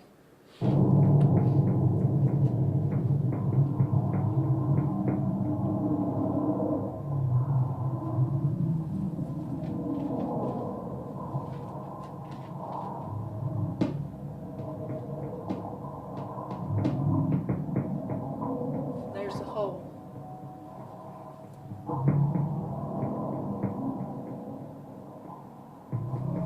See the gun here coming out of the pouch. Obviously they're struggling over the gun throughout this entire encounter. Once his left hand is free, his left hand comes back down into the pouch, and you'll see that that gun is pointed this way, and then again at Officer Cash.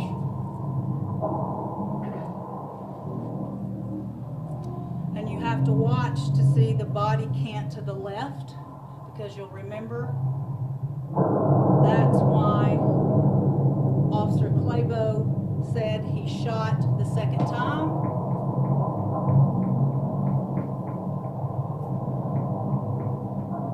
He said that it was his belief they all their statements are the same in that they all knew and believed that Anthony Thompson had a gun in his pouch pocket. They all saw it. They all believed they were wrestling for the gun to try to get it away from him. and none of the officers saw the gun come out of his pocket. We're going to show it come out of his pocket and where it ends up. But through this fight, it happened once again in 11 seconds. None of the officers ever realized his gun was gone. They were still fighting. When he goes down, Officer Claibos says that he assumed and that Anthony Thompson still had the gun in the pouch. And so when he was canting, when his legs cant to the left, his belief was that Wilson was right behind him, and he was canting with that gun still in his pocket to try to shoot Wilson, who was right behind him. So that's Claibos. When you slow it down and you look at it in relation to what Claibos perceived, you have to determine whether or not it's reasonable for Claibos, Officer Claibos, to have believed all the things that he says he believed. You also can't slow it down because the officer, as the courts tell us, and the statutes tell us, you can't look at it in slow motion. Claibos had to process that as it was happening. So is it reasonable to think, as all that was happening, that he believed Anthony Thompson had a gun? Is it reasonable to believe that he thought that his life was in danger? Is it reasonable to believe that he thought Officer Baldwin's life was in danger, Officer Cash's life was in danger, and Officer Wilson's life was in danger? That's the standard that has to be applied as to charges against Officer Claibos. When you review all that, at the end of the day, after looking at the video, I think it's on here one more time. Keep all that in mind, and we'll watch it real speed. And you have to, the courts tell us we have to do this in Claibos' mind at this speed. So we've just watched it detailed broken down, but this is what Claibos was experiencing. My bad. Wait, what are you doing?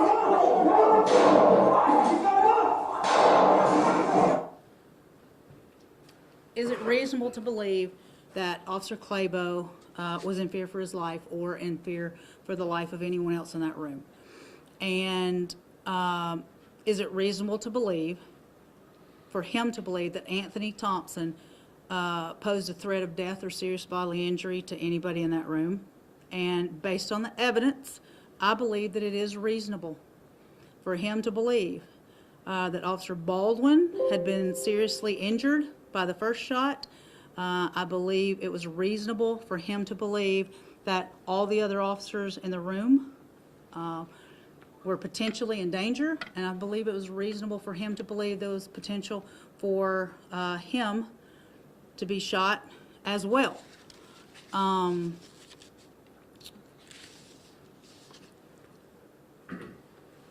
In making that determination, you don't just look at the body camera video.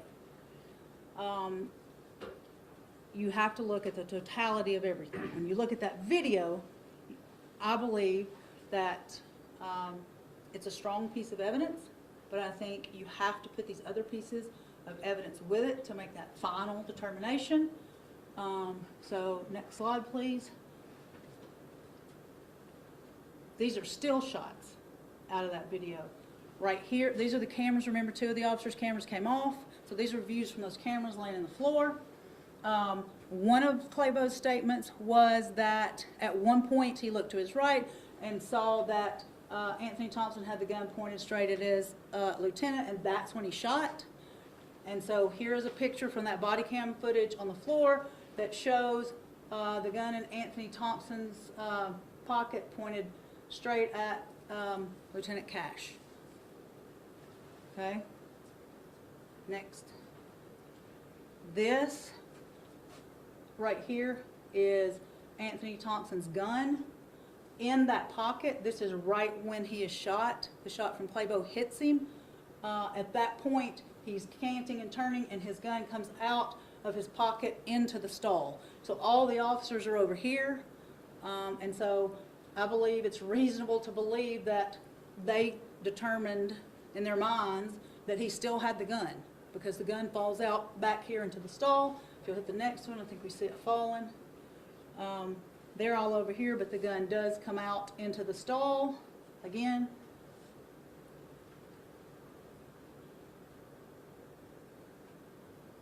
Oh, I thought we had another one all the way down on the floor. Oh, we do in a minute. So those are even, we've slowed it down, plus we've looked at still shots from it, we've looked at it in real time.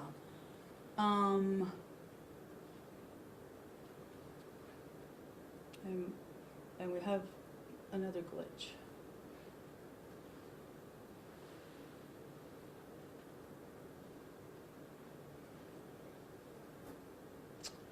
This is other physical evidence that we have to consider in making that determination.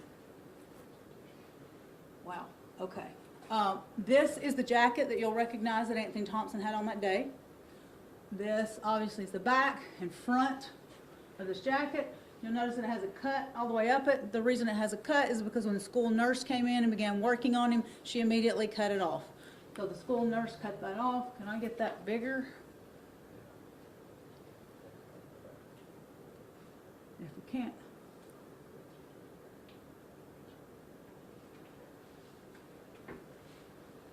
Back of jacket, front of jacket. That's the cut. This is the entry into where the bullet entered into Anthony Thompson through his clothing. Keep going. You have measurements and bigger pictures of that. Keep going. Keep going. Next. This is, I told you that we would look at the bullet hole where to determine whether the gun was actually in Anthony Thompson's pocket that actually fired. This is the bullet hole where the gun that he had in his pocket, so where the bullet exited when it came out, went between the stall door and Baldwin and hit the trash can. Well, that's where it came out of his pocket. Next, just closer ups, measurements of that same bullet hole. Next, next. This is a trash can. At this point, the trash can has been drug out into the hallway because I think on one of those videos you could see when Officer Wilson had been hit, Officer Baldwin came back in to drag Officer Wilson out into the hallway, and as he did, he was throwing the trash can out behind him. So the trash can, by the time we take evidence photos, is sitting out in the hallway, and that's because it got kicked out of the way. But here is the bullet hole where Anthony Thompson's bullet went into the trash can. Next, it went into the trash can. This is where it came out. It went through the side, out the bottom, and I have a trajectory rod photo showing this is where the bullet entered, this is where it went through and came out. Next. This is the photo. Remember, we saw the gun falling out of his pocket as he was shot and fell this way. When the gun fell out of the pocket, it fell here, back into the stall, kind of under this. Next. Next. Up close. This is back. This is the gun laying on the floor. This is laying next to it. This has snapped off of it. What this is an extra grip handle that fits here. It makes your grip bigger. It's like a grip addition that fits onto that gun that's popped off. Okay, next. This is the backpack that he had on him when he was shot. You'll notice that here there's an Air Jordan, what I call fanny pack, inside his backpack. Next. Here's a picture of the fanny pack. Next. These are the contents of that fanny pack. This is another extended magazine that was in his backpack that was fully loaded. Next. Okay, now we get to the reports. This is the first. You have 2 firearms reports. Helps us determine who shot where. Just because I'm telling you who shot where, we've got the forensic proof as to who shot where. That's what these are. Firearms report, this is the first. Next. What this report does is it really is analyzing Claibos' gun. Claibos had a Sig Sauer, and Anthony Thompson had a Glock. This tells us that the bullets, exhibits 1A and 1-2, the bullets removed from Anthony Thompson and also removed from Adam Wilson belong to this gun, 5A. So they belong to this 45 cal Sig Sauer, which was Officer Claibos. That's how we know that Officer Claibos fired the bullets that went into both Anthony Thompson and Adam Wilson, the forensic proof. We also found 2 cartridges that were there as well. Both of those cartridges were tested. They both came back to Officer Claibos' gun. So we have both cartridges and bullets matching Claibos' exact gun. Next, this is the next firearms report, same thing, but this one is doing an analysis based upon Anthony Thompson's Glock. Okay. It tells us that he had a 9mm Glock, and that there was a bullet jacket that was found, and that bullet jacket is basically the outside casing of the bullet. The bullet had gone through the trash can and into the floor and kind of disintegrated. The jacket was the casing for the bullet. That bullet jacket was tested to see which gun it came from. This forensic test tells us that that bullet jacket came from the gun, the Glock, the 9mm Glock that Anthony Thompson had. So we know he fired that shot, and we know that he fired the shot that went into the trash can. Next, DNA report. We did DNA swabs of the pistol, the back strap, the top and bottom of the mag, and the cartridges. When we swabbed, basically the gun, we swabbed the gun and the ammunition to see if we could get DNA to see who all had touched the gun. Next, you will see that what was found, next, will I have one more pull out? Yeah. There was a mixture of DNA in some places of 4 individuals, some places of 3 individuals, some places of 2 individuals, and that's at least 4, 3, and 2. It could have been more. But DNA, once it is mixed and put into a mixture, there is no way to separate DNA out to where you can take an individual standard and test against it.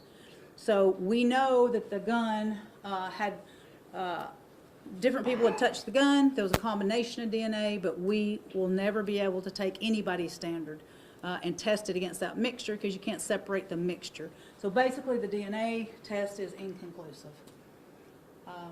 Next. This is the autopsy. The autopsy is important for a lot of reasons. One of the main reasons that the autopsy is important to me is that not only did we look at these officers to see if we should have charged Officer Claibos with a murder, but Anthony Thompson was in the bathroom for 4.5 minutes, right at 4.5 minutes, from the time he was shot until the time the school nurse entered the bathroom. So we looked at all of the officers to see if there was any kind of neglect or failure to render aid, any kind of thing that those officers did in that 4.5 minutes where aid was not immediately rendered to Anthony Thompson laying on the floor to see if there were charges we could levy there. And in doing that, we spoke with the medical examiner based upon this autopsy. You will see in his autopsy that basically the bullet we know entered here from the jacket. It traveled through his body. It basically went through both lungs and went through the bottom of his heart. The medical examiner, Dr. Malusnik, has explained to us that this was a devastating, non-recoverable, life-ending injury.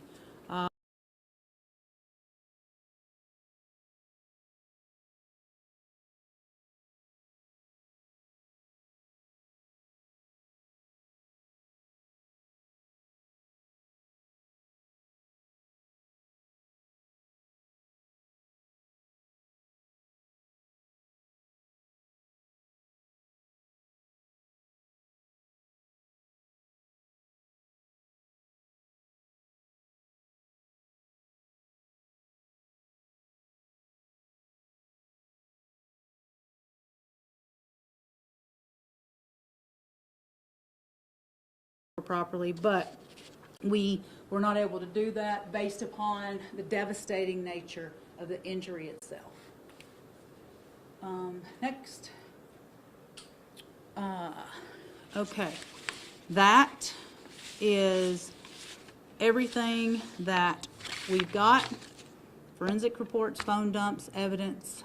I will be glad to answer any questions, but at the end of the day, we have found that the shooting by Officer Claibos was a justifiable shooting, and there will be no charges against Officer Claibos, and there will be no charges against any of the officers or any charges related to any kind of failure to render aid.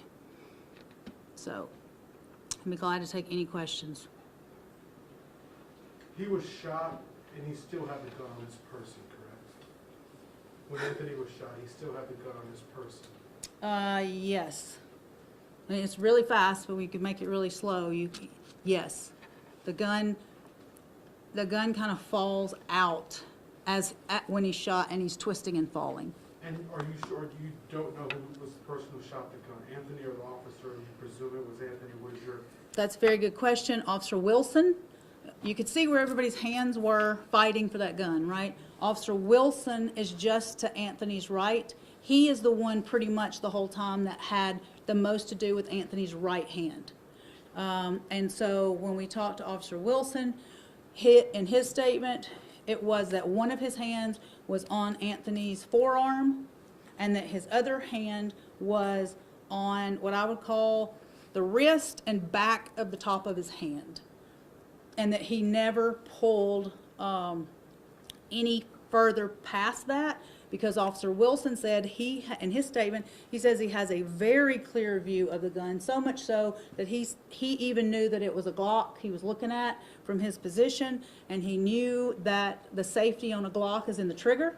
It's a trigger pull, so he purposefully stayed completely away from the trigger because of the trigger mechanism. So during that time,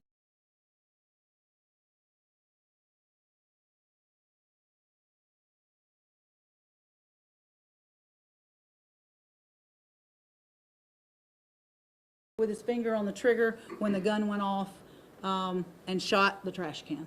So Officer Wilson's statement is, and he's the only one that really had the view at that time, and his statement is that Anthony pulled the trigger on that shot.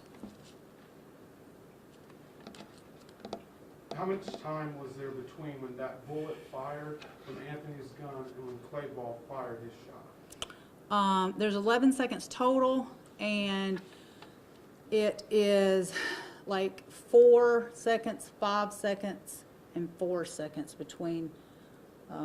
You can count it out on the video. But there is time. There are seconds, and when I give you those 3 times, it's because after Anthony's gun fires, there are still seconds before Claibos pulls his gun. He doesn't pull it immediately. There are seconds between that shot fired and then Claibos actually pulling his gun. Then once he pulls his gun,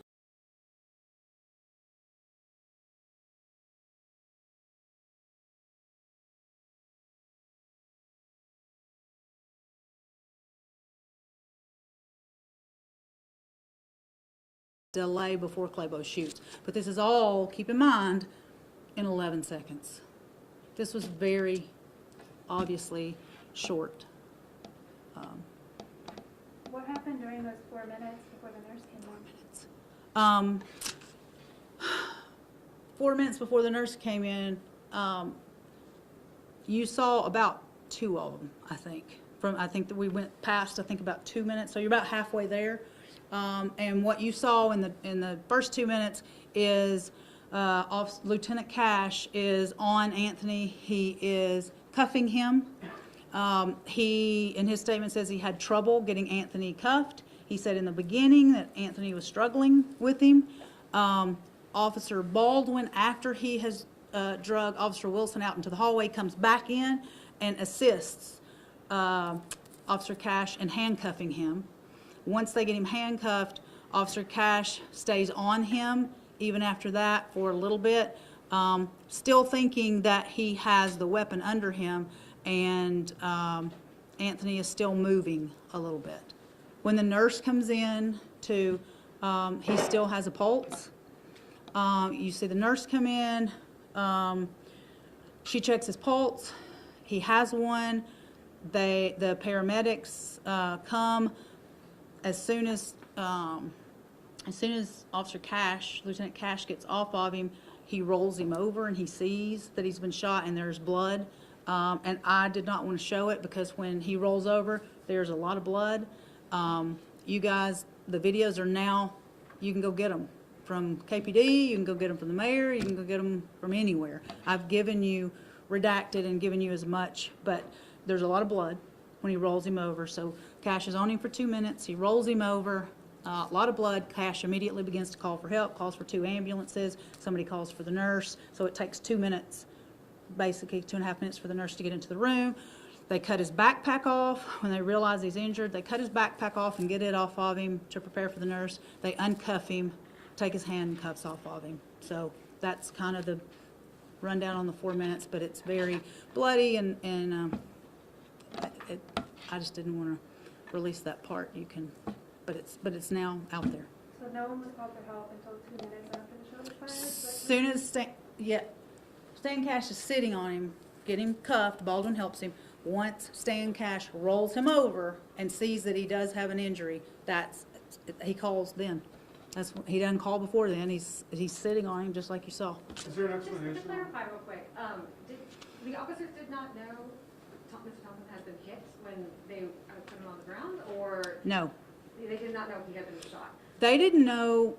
I mean, honestly, they didn't know if they'd been shot. They didn't know who'd been shot. Baldwin, who is by the trash can, when you get the whole video and you listen to it, Baldwin keeps saying, check me, and he keeps checking himself, saying, I can't believe I'm hit. I know I'm hit somewhere. I felt it. Do you see anything? And he goes to Claibos, who says, am I hit? And Claibos says, I can't remember his exact words, but something like, brother, I thought you were dead. And he's like, I know, man, you saved my life. I mean, they don't really know what happened in the room. And when Stan Cash rolls over Anthony Thompson, there's a lot of blood on Anthony Thompson, the principal, one of the principals, comes into the room and says, what happened to him? And at that point, Stan Cash says, I think he shot himself. They don't know what happened. They don't know what happened in that. It was chaotic. They are all very confused about what's happened. So if this was the scene and they're all confused, Claibos was still the only officer that fired his gun. Correct. Baldwin never felt that he needed to fire his gun. Never Cash fired. never felt that he needed to fire his gun. And Officer Wilson has his hand, is fighting for possession with this. Correct. He doesn't feel he needs to retreat at all. Wilson said he was never letting go of the hands. He was going down fighting. He was holding the hand. He knew he had the hand closest to the gun, and Wilson was going to continue to hold the gun. Baldwin has backed kind of away, and Baldwin kept saying, I couldn't get a clear shot. I couldn't get a clear shot, is why he didn't fire. And Stan Cash was involved in hand-to-hand combat. You went through 3 statutes to determine that you were not going to file charges, correct? This is a self-defense case. The question is, was it a self-defense? Could Claibos claim a self-defense? Yeah. So, but you did go through 3 different statutes to determine that it was a self-defense case, and he was justifiable with his decision. Correct. So we know Claibos was the only officer that fired his weapon. Which of those shots hit Wilson, and how did that happen? Claibos' first shot hit Thompson in the chest. I'm sorry, guys. I think I've slept like 3 hours in the last 10 days, so I am struggling here. When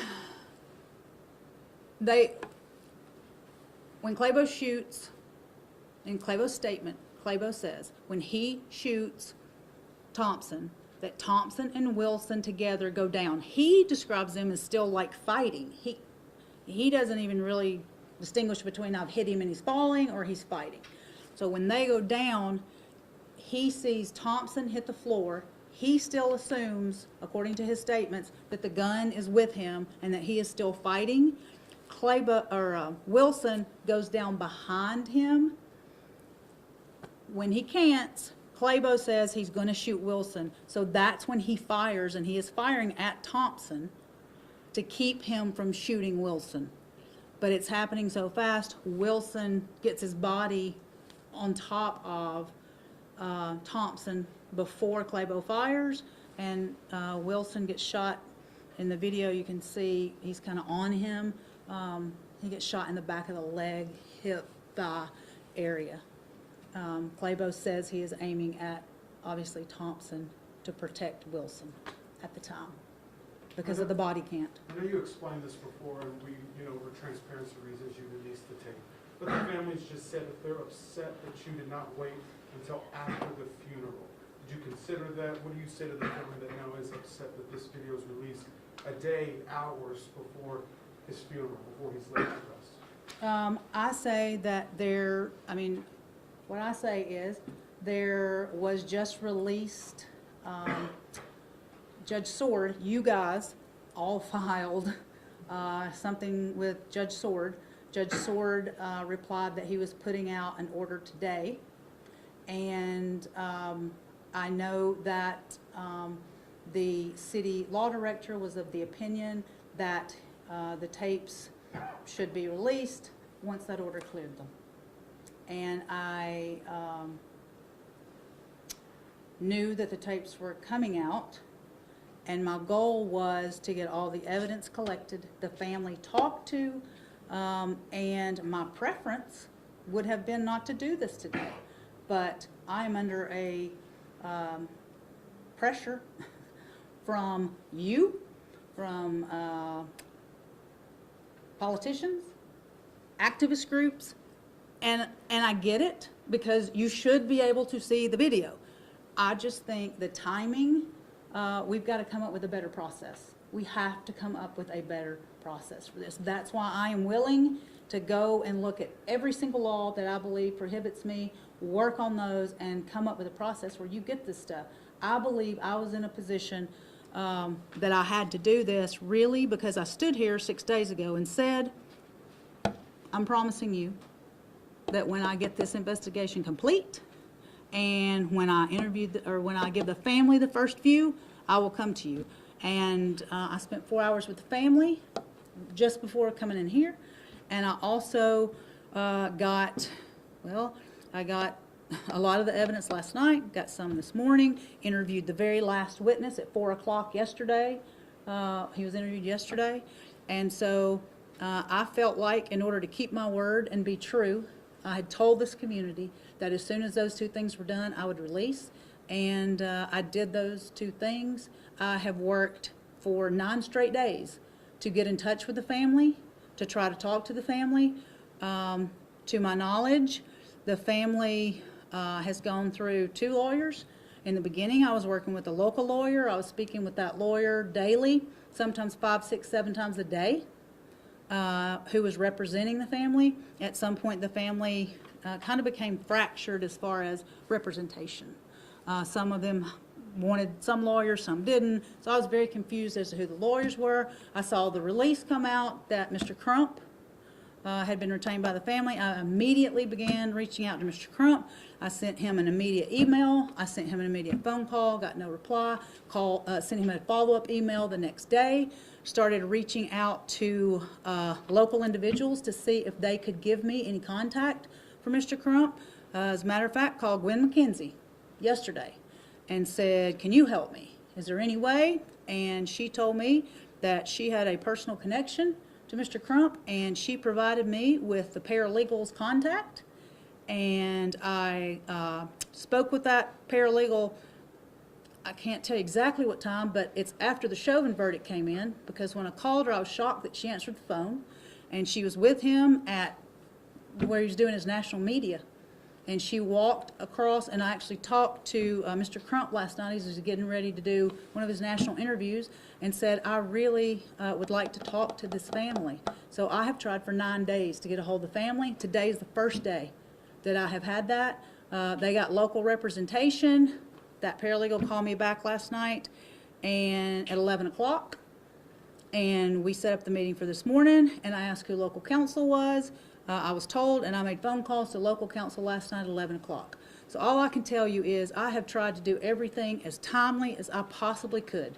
I have tried to keep my word throughout this entire process. I have tried to be respectful of the family. I have tried to do my duty in doing a thorough and complete investigation and getting that information out to everyone as quickly as possible. And that's just how it worked. And I feel like outside forces, I feel like politics and pressure came into this case and caused things to happen in a way that was not good for this family, in my opinion. Do you have any indication or any knowledge or aware of if he had the gun all day at school, or if when he left the school grounds, if he brought that back? Cannot tell you.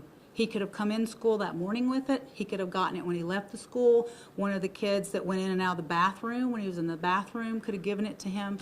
I can't speculate on when he got the weapon. I do not know. But I do know he had it in his pocket when they went in. But no, I do not know. Do we know how he got the weapon? When I said earlier that I would only answer questions about the shooting, there are certain things that I can't. For the same reason I gave you before, we're in an active investigation. I'm not trying to hide the ball. It's just that's an ongoing investigation, and I can't comment about that part yet.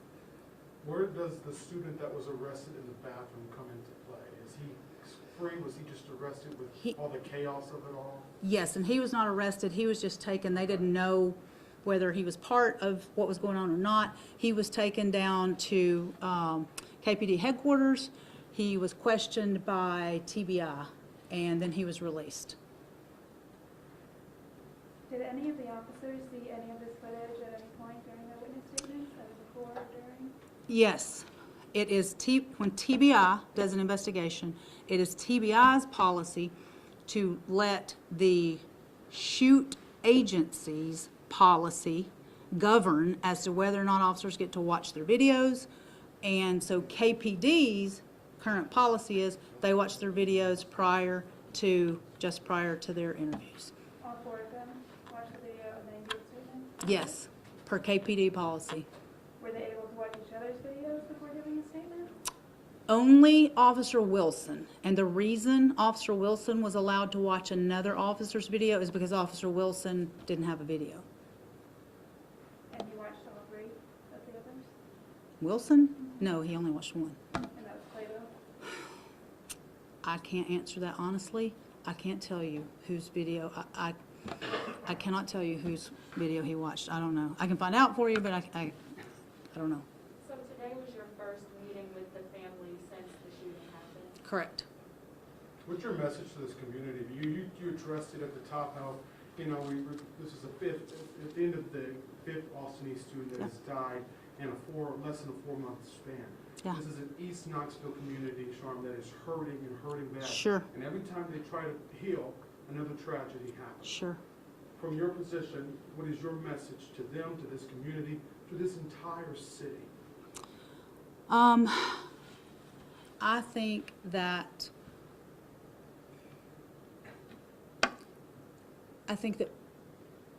this city is reeling.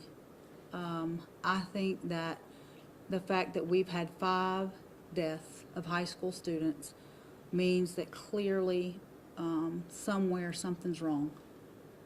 It's unacceptable.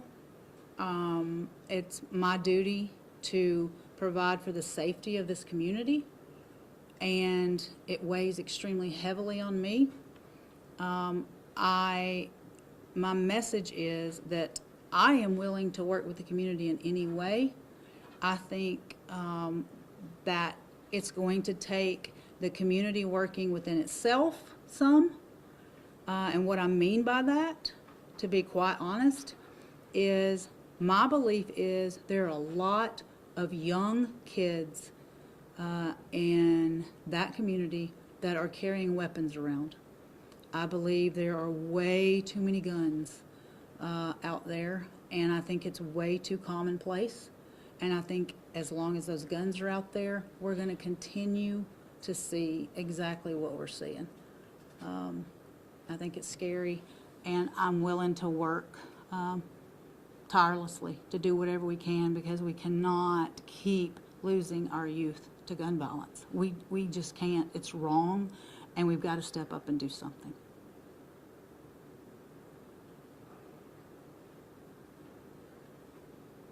I'll just ask one last question.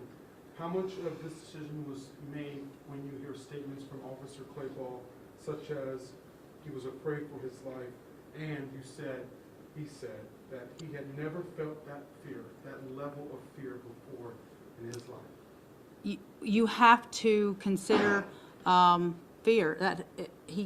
You have to consider whether or not you believe, or I believe, he was really in fear. And I have to look at the totality of the circumstances and the evidence and determine whether I think he was or not. And so fear is a great hinge there. Is it reasonable that he fears for his life? And looking at the totality, I believe he was. That's a key part. Are you in fear? Based upon what I've seen, I believe he was. So now that this portion of the investigation is complete, what will happen to the officers? Are they going to remain on leave for longer? Or? That will have to be a question for the chief. That's outside my purview.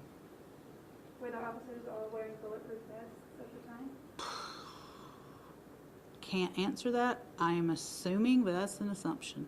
I believe they were, but I can't answer that either.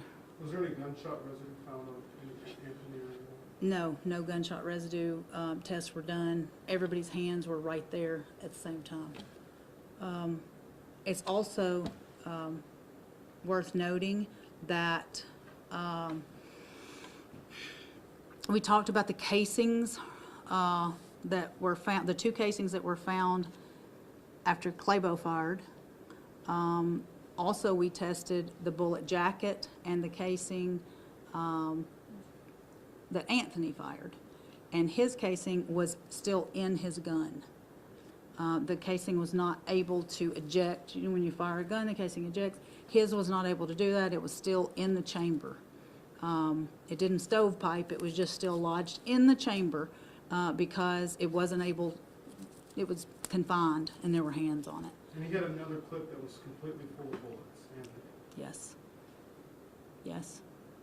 And the clip that he had in the gun was full as well. Remember how many rounds were split? 18? I want to say 18. 18, I know 18 in the magazine. Do you know how many were in the gun? I can't remember. There were 18 in the mag that was found. I cannot honestly answer that about the gun right this second. I'm not up on my gun law, but isn't that just illegal to possess a magazine with that name? Capacity? That's an extended capacity magazine. That's an extended capacity magazine.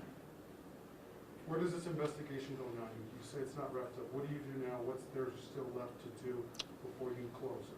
Can't comment on that because it's ongoing, and don't want to give out information about that part of the investigation because it is open. We'll answer anything about the shooting, but can't go there yet.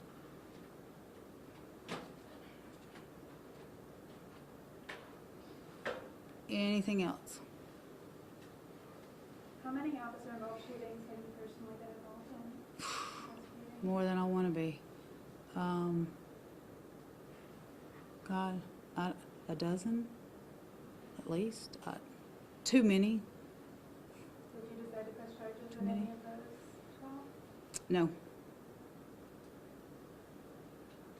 Do you think all the pressure that you've received in this case has caused you to do anything that you would not have normally done? Yeah, I stay up around the clock. Other than that, no. The pressure did not cause me to do anything we wouldn't have always done. That's the point. I think from our standpoint, we didn't want to do anything differently. We wanted to cover all our bases and be very thorough and collect everything there was to collect and look at everything there was to look at to make sure that we had all the evidence before we made a determination. So we didn't want to do it half-hearted. We didn't want to do it without everything. So we went above and beyond to make sure that we didn't shortcut anything. We did this investigation by the book, exactly as we do every investigation, and collected everything that we always collect. We didn't do this differently. We just did this faster, much faster, but still thoroughly. All the techs at TBI, different labs, worked on all of our forensics. We did everything that we would always do. We just had more people working around the clock to get the same amount of work done. So you did do something different. You worked faster as a result of this case and as a result of... Faster, not different, but faster, yes, most certainly. Well, we're standing here 9 days after the shooting. No question, faster, yes, but not different, but faster, yes. More resources? TBI was very good to do anything I ask,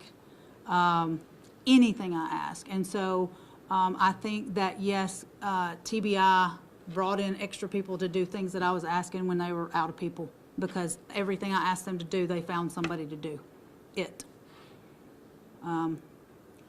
They got it all done in a short amount of time.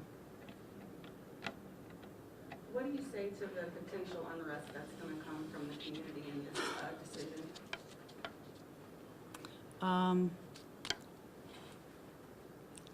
I just say at some point we have to start the healing process, and at some point we have to start the working together for the greater good. And I understand protesting, that you have every right to do that, but at some point we all have to stop protesting against each other, and we've got to sit down and work together. And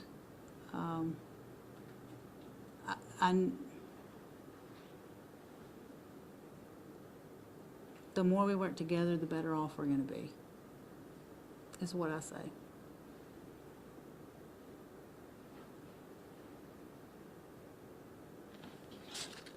Done? Question? Why did it originally go out to media that it was a school shooting when it's pretty evident that's not what it was from the get-go? You'll have to ask TBI that question. Yeah, you'll have to ask TBI that question. I don't know the answer to that. Was this a difficult case for you as you look at it to make this decision, or from the evidence, was it a pretty clean-cut decision that this was self-defense and there was no reason to charge these officers? It was not clean cut, as in, you know, when I think of a clean cut case, I think of something like the pilot case we had, where somebody went in and killed 3 women and still had the weapon on him. That's a clean cut case. This was not a clean cut case by that standard, but it was not extremely difficult either. It really was just about figuring out what had happened. That the difficulty was what happened. Let's put this together. And once we put it together, it became, the more evidence we gathered and the more we put together, the easier it was to figure out. But it wasn't an easy case either. No, I mean, it wasn't clean cut, but it wasn't extremely difficult. What were the factors that made you decide to investigate this faster when you have past shootings? Because I stood here and said I would. And if I say I'm going to do something, I typically do. So that's why. And I prioritized it because of the things I mentioned earlier. It was an officer-involved shooting, involved a kid. It was in a school. And it's the 5th kid from that school. So the community deserved answers.